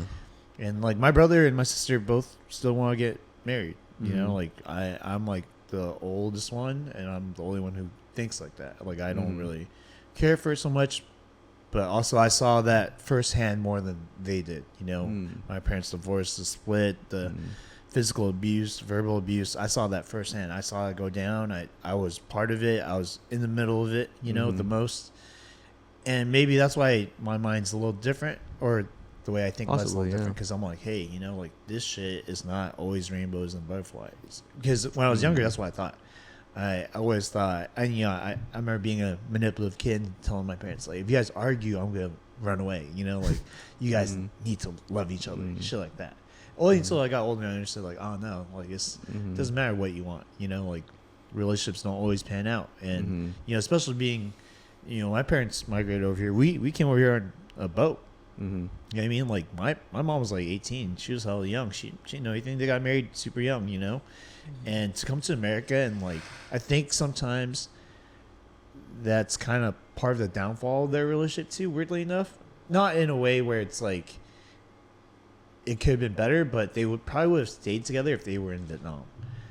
But coming to America and having all these other things happen, and these different communities and the opportunities, like when my mom came here, she was like, oh, I'm into like designer stuff now. I like fancy things. I like money. I like, things that they never had.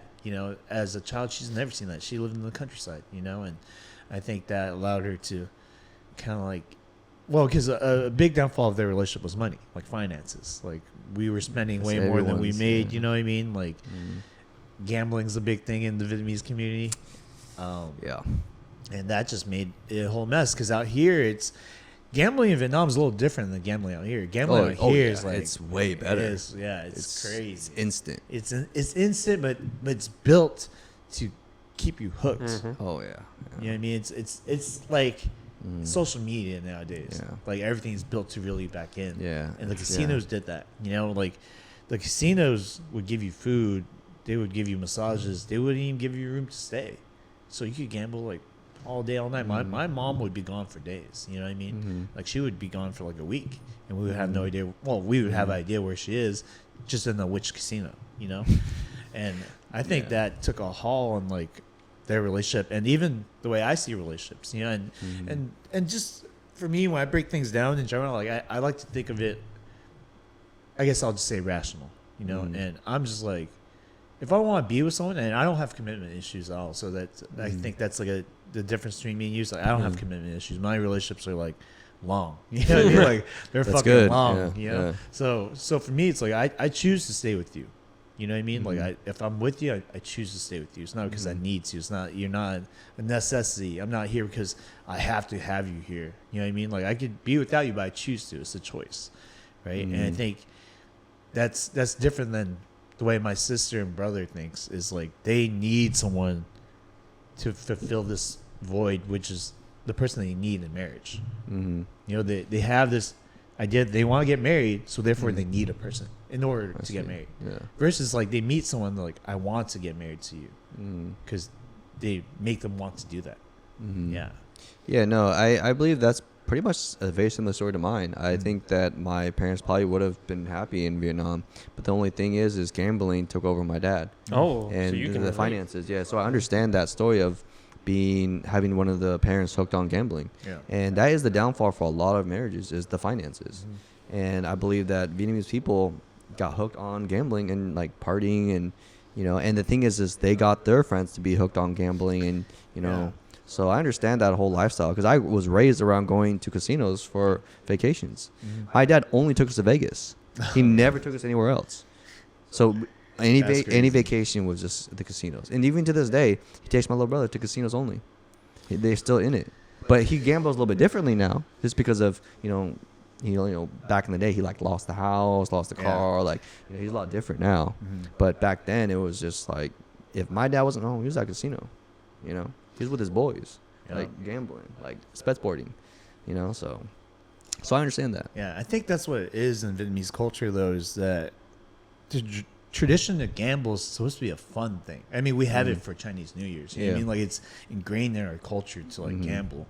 But when you make it fun, it's not so serious when you, like, lose things. It's like, oh, it's just money. You know what I mean? It's just gambling, whatever's list. But then it leads to bigger problems because, you know, especially being in America where you could lose, like, a house, a car, like that. You know, I know plenty of people that's happened to. Like, it's no longer, like, a laughing matter, but we laugh at it because we don't know how else to deal with it. You know what I mean? Like, I recently, I talked about this on the podcast. Like, both of my parents are actually gamaholics, my mom and my dad. And funny enough, you know, since I was that kid who always wanted to keep them together, they started gambling together at one point. So they would be gone for days. And I was like, oh, my parents love each other. They're gone for days. You know what I mean? But I didn't understand that they were building this gambling addiction, right? And, you know, my dad just kind of recently got back to it. I think he's kind of slowed down now, but, you know, became kind of an issue. He's still on DraftKings, and he's still betting. He's gone, like, you know, at the actual casino. Playing Baccarat, huh? Yeah. I've probably seen your dad at the Baccarat table. I'll be playing. Probably. He's out there. And, you know, funny enough, now at this age, because when I was younger, I didn't know how to address it. And this is something that I really want to talk about in this podcast. We're at the age where we don't have an infinite amount of opportunities to speak to our parents about hard conversations. And my pops, I recently talked to him in a way because he's always been like, you know, the head of the household. He demands respect, you know what I mean? He's never wrong, that kind of stuff. Yeah. So I had to talk to him and be like, yo, like, what you're doing is an issue.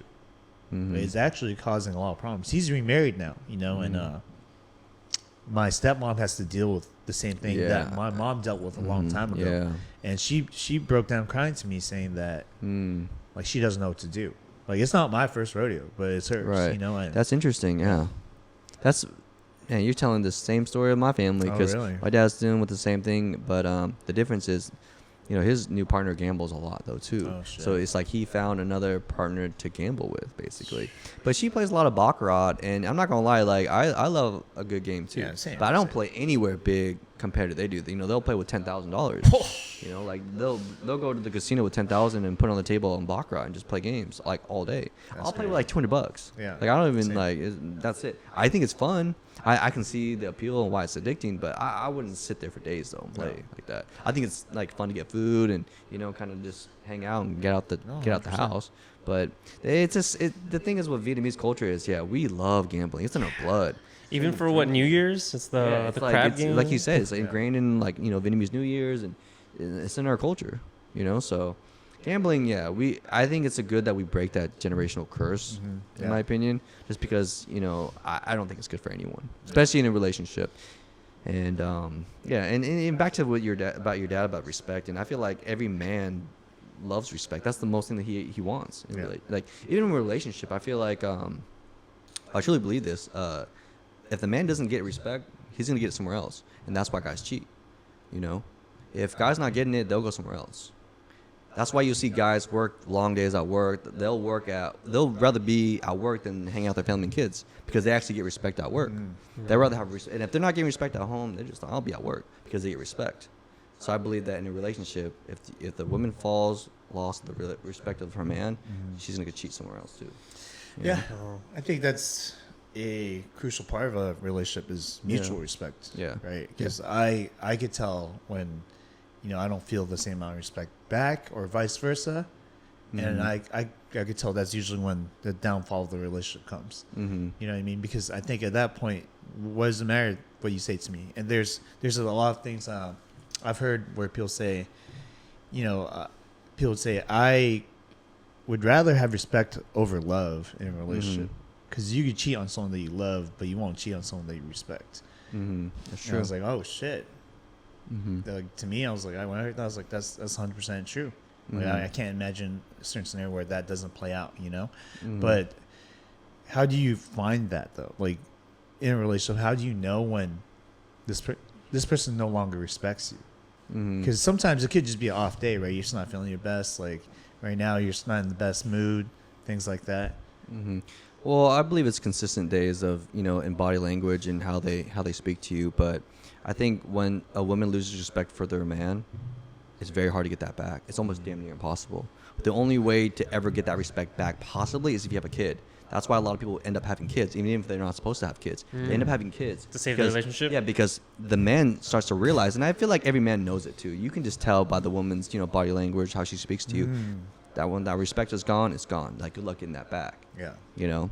And, you know, and I think in a good relationship, a girl wants to see her man be, you know, like smart and capable and, you know, whatever. And if she feels like you can't be those things, it's gone. It's done. It's over.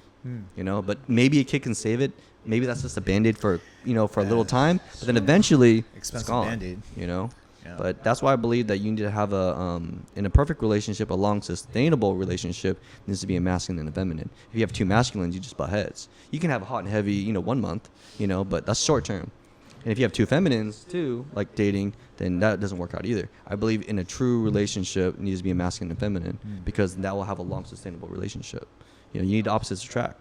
You know, like I said, I've seen two masculines date. They just butt heads, and then eventually they just break up. Yeah. You know. So that's what I truly believe. Yeah. Going back to the whole respect thing, I think also, and just as speaking on my situations, but I've seen the people around me in my situation also, is when you're in a relationship, and especially when you're starting, and there's certain characteristics that they like you for, that you're ambitious, that you're goal driven, that you work hard, things like that. I notice the relationships that typically fail long term are the relationships where at least the guy gives those things up in order to push the relationship a little bit further. So what I mean is, like, let's say, you know, you have all these goals and you work towards all these things, and then you're like, oh, you know, I'm just gonna do this to make her happy. I'm gonna take more days off, blah blah, and eventually you kind of lose sight of yourself and the person that you were. And funny enough, you're doing that to further this relationship, right? You think that's a good thing, but also the reason why they're attracted to you in the first place was all these things that you stood for, right? Yeah. No, you're correct on that. So you mean like sacrificing aspects of your life or personality to make this person happy? Yeah. That sounds. You're saying you kind of have to play a character almost. Yeah. Like a certain character for this. Yeah. That's absolutely true. Yeah. That's the funny thing about it. But, you know, it's interesting. Like, I feel like now with this generation, especially here in the West, I always felt like now that women hate men now. Like, you hear a lot of that, men ain't shit. You hear a lot of these things with music. You hear in our culture that, oh, men ain't shit. You know, we don't need no man or whatever. Like, I think it's interesting when I hear about it. But it is. In my opinion, I used to be mad about that. And I used to think, yeah, well, girls, blah, blah, blah. But then I started to realize, you know what? Maybe for the past 10 years, maybe men haven't been the best type of men out here. Because, I don't know, I feel like, wouldn't we be the reasons why girls or women acting like this and they're able to, because we fit into it. Same thing with like porn, I believe. I don't think porn's good. Yeah. But here, if you think about it, who are the main consumers of porn? It's just men, right? Mm-hmm. So why as men allowing these women to do that to themselves and to post and sell their body, because men are the ones buying it. Mm-hmm. I used to be mad about that because now that I'm older, I hate porn. I feel like that's bad for men. It's bad for. I don't think men should be watching porn. Mm-hmm. I get it when you're a kid. It's like funny and you get into it. But addiction to porn is real. It fucks up a lot of relationships. It also fucks up marriages too. Yeah. I've seen marriages fail because of addiction to porn, because they get this illusion of like, oh, my wife should be like that, right? Mm-hmm. And the instant like gratification of seeing hot, good-looking women just have sex. Like, I don't think men should be able to see that. And I just feel like, aren't we as men consuming that? Aren't we gatekeeping all those things that women are doing to themselves? You know what I mean? That's what I think about it. No, absolutely. I think when you have a porn addiction or you watch too much porn, it rewires your brain to associate pleasure and these feelings of intimacy that you have with your partner to be attached to this artificial lie, these videos that you watch. Like, nobody's doing that to you, man. Like, no one's gonna like spin around and like it's bounce off the wall and I mean, like revert. yeah But it's like, I personally have given it up too. Mm-hmm. Like, it's rare if I watch it, because I know I got to a point where like I was having intimacy problems with someone, and I was like, why is this? And I'm like, I feel weird. Mm-hmm. This isn't like how I associate. I'm like, you know what? It must be the porn. Like, so I gave it up years ago, and I've gone like months, year, whatever. Like, and now it's like, it's not a part of my life anymore. Mm-hmm. And I feel much happier without it. Oh, yeah, I feel significantly better in my intimate relationships when it hasn't been a part of it. Mm-hmm. No, that's good. I think that's I feel like a lot of kids, and now with the OnlyFans situation and all that. And I'm not paying for that. Yeah, and the thing is, but I grew up with LimeWire, sir. LimeWire. Yeah, that was me too. Yeah, downloading 50 Cent or something. I've actually gone the extra mile, and like I've gone through spurts of like I don't masturbate. Like I don't think it's bad for you, but I think like it's not bad for you. Like, you should do it every now and then, but I think sometimes it's a discipline thing. It is. Where it's like, hey, sometimes you're falling into like what your body like, hey, I want to do this, like, and I'm like, well, why do I want to do this? Just because I'm horny? Just because like I feel it in this moment? I'm like, who's in control? Is it my urges or is it me? So I did it once where I went a whole year. Recently, I've done a few months. Sometimes I go weeks, but it's like, it for me, it's very tied to the porn, where it's like, okay, let's stop both and see if my life improves in any way in that way. No, absolutely. And I feel like I've been on the same wavelength with you about that. And I feel like without porn, you're just a lot better. You know what I mean? Just like your just day-to-day life, like just not thinking about it, And I can see young boys getting into it and just really fucking them up. And that's why I say, like, I feel like I could be mad at girls for doing porn. I could be mad at girls for being on OnlyFans. But look, at the end of the day, if you really look deep into it, who are the one consuming it? It's us men. Yeah. So I feel like us men need to be better at gatekeeping all these things that making girls do bad decisions. And I don't want to like say, oh, all guys are bad or men either. But the thing is, we are the ones gatekeeping it. Yeah. And even with other shit too, even with music, and like when you see women just sexualize themselves in all the songs, like, I mean, it's like, look, I don't understand it. And now that I'm older, I don't listen to it. I don't listen to those music, even with like hip hop and rap. Well, it's guys who do it, Yeah, like even in our music, we're talking about like having sex with women, multiple women, and all that. And the thing is we're saying it too. Mm-hmm. I think if the men at least stay away from it first, I think the women will realize maybe those aren't what men like. Because I feel like when we listen to this music and you hear about sexualizing women so much, women think that we want that, but actually, truly, deep down, we really don't. In my opinion, I don't think we really. Like, I think it depends. It depends, yeah. But I think with age, and timing, like for instance, like if you told me if I was 25, if a girl walked up to me and was like, "I suck the best dick," in my head at that time, I'd be like, "Oh, what?" Like I would like to see if she does. But now I'm at 31.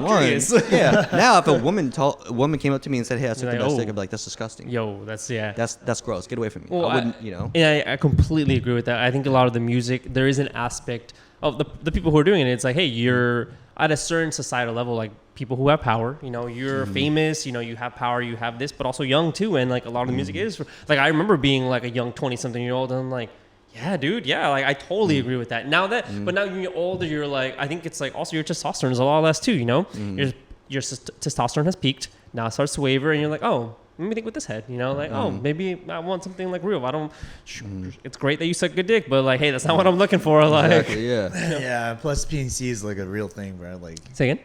post-nut clarity. Oh, It's like, man, I think that's one of the things that keeps me away from doing it. Where I'm just like, bruh, like afterwards, I'm like, what the fuck did I do? Yeah, like you that get- feeling yeah. of So, shame is like. let me ask you, as a frequent porn watcher, like, is there's this, because I know sometimes it's like, okay, you watch, you do it, and then you have that PNC, and you're like, exactly, like, fuck, what was I doing? Like, why am I doing this?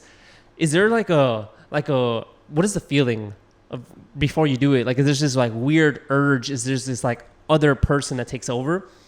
You know, No, what does it feel like to you when like, you know, you don't want to be doing it, but you still do it? You know what? My libido is not that high in general, so it's not often that I do it.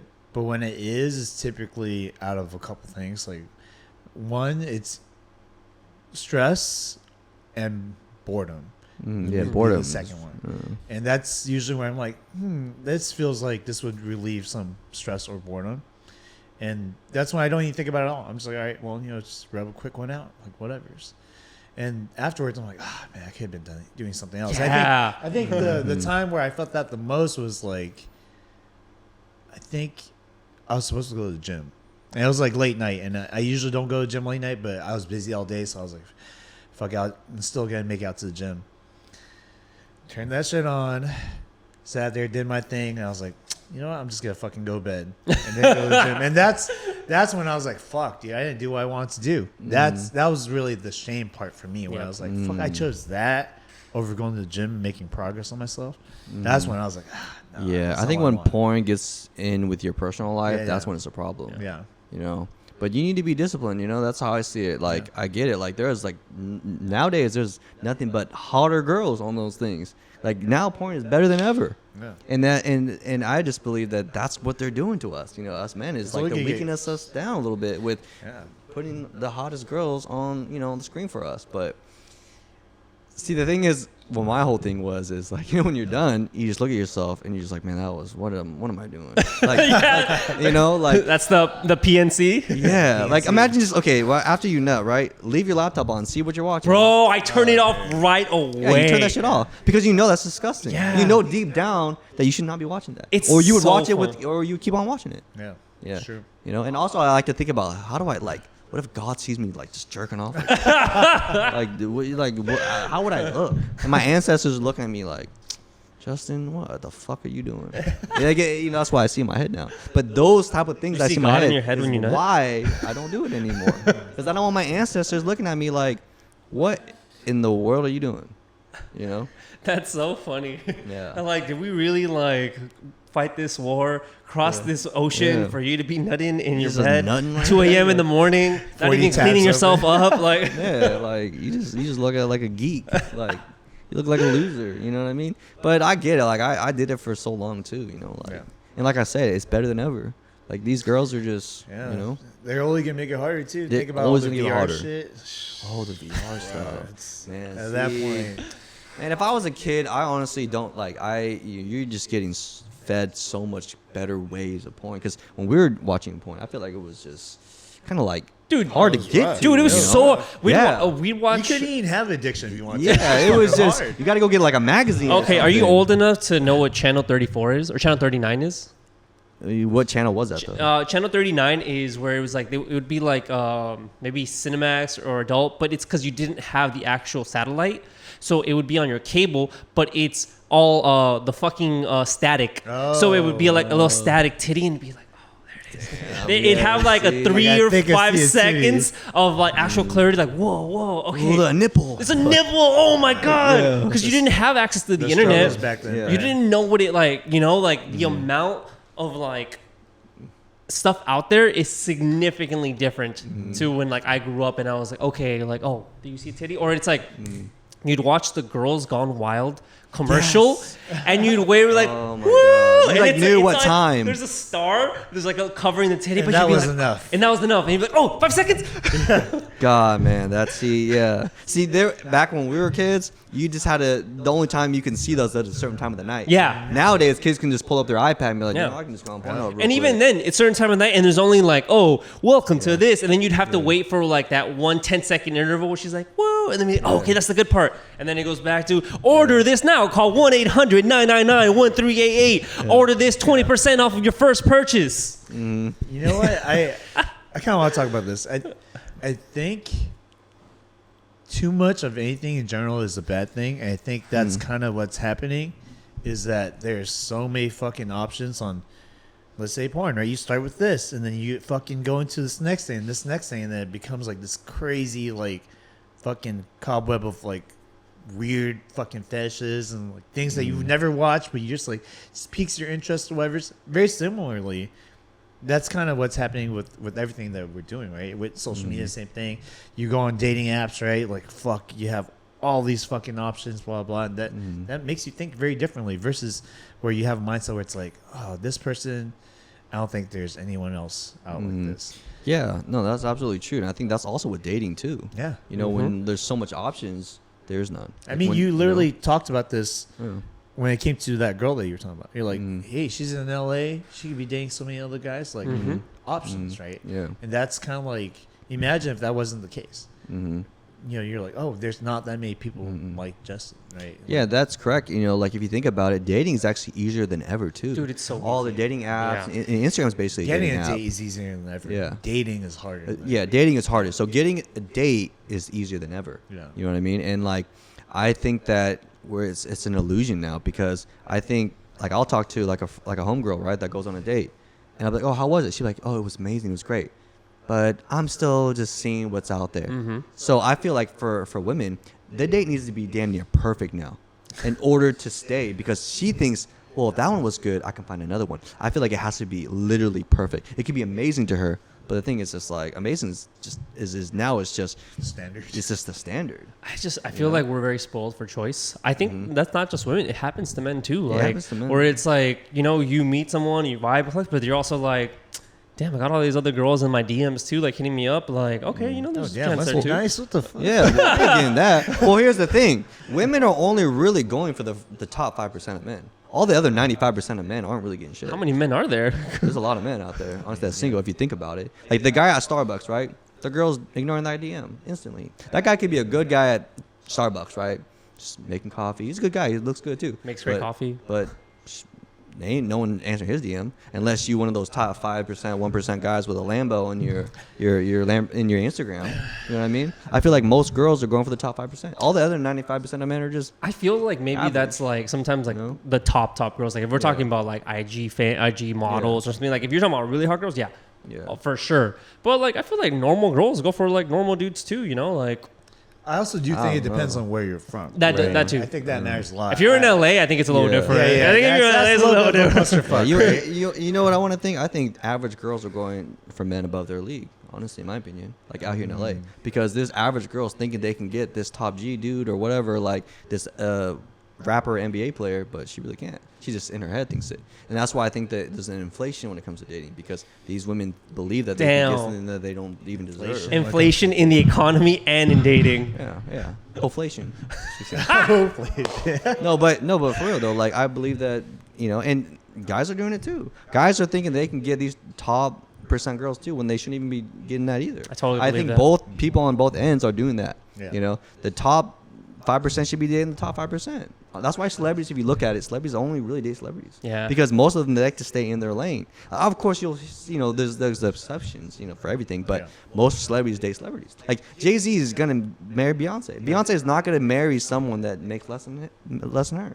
It biologically just doesn't make sense to them. So that's why I say there's a little inflation when it comes to average men thinking they can get these better girls that they don't even deserve. Same thing with women. In my mind, I still believe that I can get like Lisa from Blackpink. You know, like No. that's in my mind. I can do it, man. I can do I it. gotta give you a reality check right now. I can do it, Peter. You gotta be a realist sometimes, but like you gotta think about I am.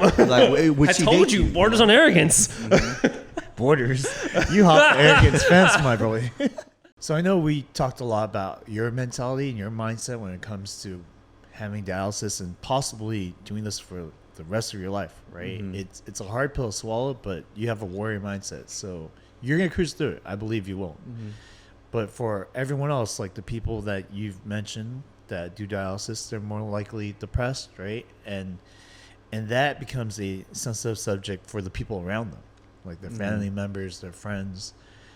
Like, personally for me, even my friend now, I got to tell her, like, yo, you can't be eating certain things. You know what I mean? Like before, we would just chalk up to like, hey, whatever, who cares? Do whatever you want to do, whatever makes you happy. Just, have a good time. But now we kind of have to be more aware and like, I don't want to handle it where I'm not being sensitive to what she needs, And is there any piece of advice that you would give to the people who are around the people who have like a health problem like that? Yeah, I think for anyone that's dealing with any chronic illness, it doesn't have to be just kidney failure. I think for her friends and family, the best thing to do is obviously support her or support that person, and also study about it and learn about it. So, bits and parts about that situation, or whatever chronic illness that they're dealing with. And I think that once you support them and you learn about it, it makes them feel at ease and they're able to cope with it a lot better. And any advice for that? I mean, is to basically, for a friend with a chronic illness, you just have to really learn about it. And I think that alone will give them a lot of reassurance that you care about them. And that's the most important part, is the support. Okay, cool. Thank you. Yeah, appreciate it. Absolutely. That was a good question. Yeah, because I've always been curious. I don't know how to tread. You know what I mean? Lately, I'm I just like, either I fucking tell you like, yo, what the fuck are you doing? Or like, I don't say anything at all. And I don't think either way is like right, because I want to make sure that my friend feels that I'm here to support them, but I'm also not taking things lightly either, right? Yeah, and that's basically about learning about it. And like when you go out, I mean, you have to make sure that they're also following the renal diet, if they're on kidney failure. Can you explain what that is? The renal diet is basically low potassium and low sodium. So anything high salt, like a lot of Asian foods is a lot of salt. And so even when I cook at home, I rearranged my whole kitchen. I took away all my soy sauces. I took away fish sauce, and that's a big thing in Vietnamese culture. No nuk mom? No nuk mom, man. Damn. But the way I do it is, if I don't want to say I completely took it away. I dilute it with water, and then I use a low sodium soy sauce in my food. And now there's just a lot of things I don't eat. Certain meats or like sausages or anything processed meat I don't eat anymore. And if I do, it's just every now and then, and and following the renal diet is very hard. I think with someone that loves to eat, they have to change their diet immediately, and that's not the easiest thing to do. So that's just part of learning. And then also, if you're going out with friends that have any sort of, diet restriction, you just have to know about it and just hopefully just be aware, and that will help a lot. Cool. Thank you so much for the knowledge, man. Yeah, thank you. Thanks for sharing. Hey guys, welcome to Lightning Round, where we ask our guests some rapid fire questions. JP, are you ready? Yep. 3, 2, 1. When was your first kiss? Middle school. Favorite actor? Skip. Something you regret? Nothing. What are you most proud of? This. Ooh. If you could have any superpower, what would it be? Fly. Who besides your sister inspires you? Bruce Lee. Okay. If there's anyone in the world you could have dinner with, dead or alive, who would it be? My grandfather I never met. Okay. What's some hobbies you have that we didn't learn about? Hobbies, skip. Okay. What's your favorite song? I don't have a favorite song. Favorite genre of music? Hip hop. R&B. Okay. And then my last question for you is, what's one goal you have for this year that you are planning to accomplish still? Spread more awareness, health awareness. Yeah. Okay. Nice. All right. Cool. What's one thing you miss eating? Miss eating. Well, I do love Vietnamese food, and before I would eat a lot of Vietnamese soups more. But now with like a fluid restriction, I don't eat as much soup as I would love. But that's one thing I miss, where I can just drink all the soup and the broth. Yeah. Bumba way. Yeah, Slurp that's up good the one, bone. man. Yeah. Yeah. But yeah, that's one thing I miss a lot. But I still eat it. I just don't eat it as much. Yeah, is the you just thing. gotta restrict yourself. Yeah, and to a lot of certain- Vietnamese food I try to like stay away from just because I know that the Damn. saltiness is. Yeah, I replace saltiness with lime though. Oh, So a lot of the times, like So add some- all the stuff that like was like, really salty, I would like just put a shit ton of lime. So Oh. now I have like a lot of my places are very citrusy, you know, and just a lot of lime. That's It's why I not love bad Mexican food. replacement. Like now it's just Ooh. like ceviche and stuff like that. I can eat a lot of that, you know, because they kind of just basically just fish and Yep. you know, yeah, But solid. mhm. What's But yeah. something that you have a soft spot for? It changes over time. I think honestly, people now. Is just anyone that is vulnerable. Like I have a soft spot for, especially people with like any chronic illness and especially kidney failure too. I see a lot of people deal with that, and then I have a lot of soft spot for that. Yeah. You said a lot of things changed as far as your perspective on what matters. What's Mm-hmm. something that mattered before that doesn't matter now?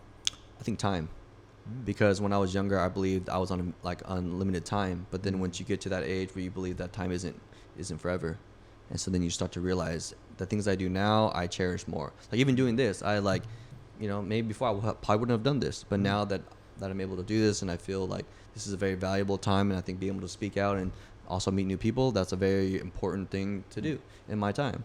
And now it's like the time that I do spend, it has to be things I really, really want to do. Because if it wasn't, then I'm like, nah, it's cool. Yeah. But now I'm pretty much, I say no to things I don't want to do now, you know, and yes to things I want to do. So yeah, time was pretty much the most important value that I didn't see. Nice. Yeah. Speaking of time, Yeah. what's one time in your life that you would love to relive? Nice transition. That's a good one because there's a lot of things I wouldn't want to relive and a lot of things I would relive. But I guess any time just hanging out with family is the thing I would want to relive. Just any moment. It could be just us chilling in the room, just Yeah. having fun as a whole family. I think those are the most terrible times that I've ever had. Is just to be with friends and family. Nice, nice. And like that, like just family.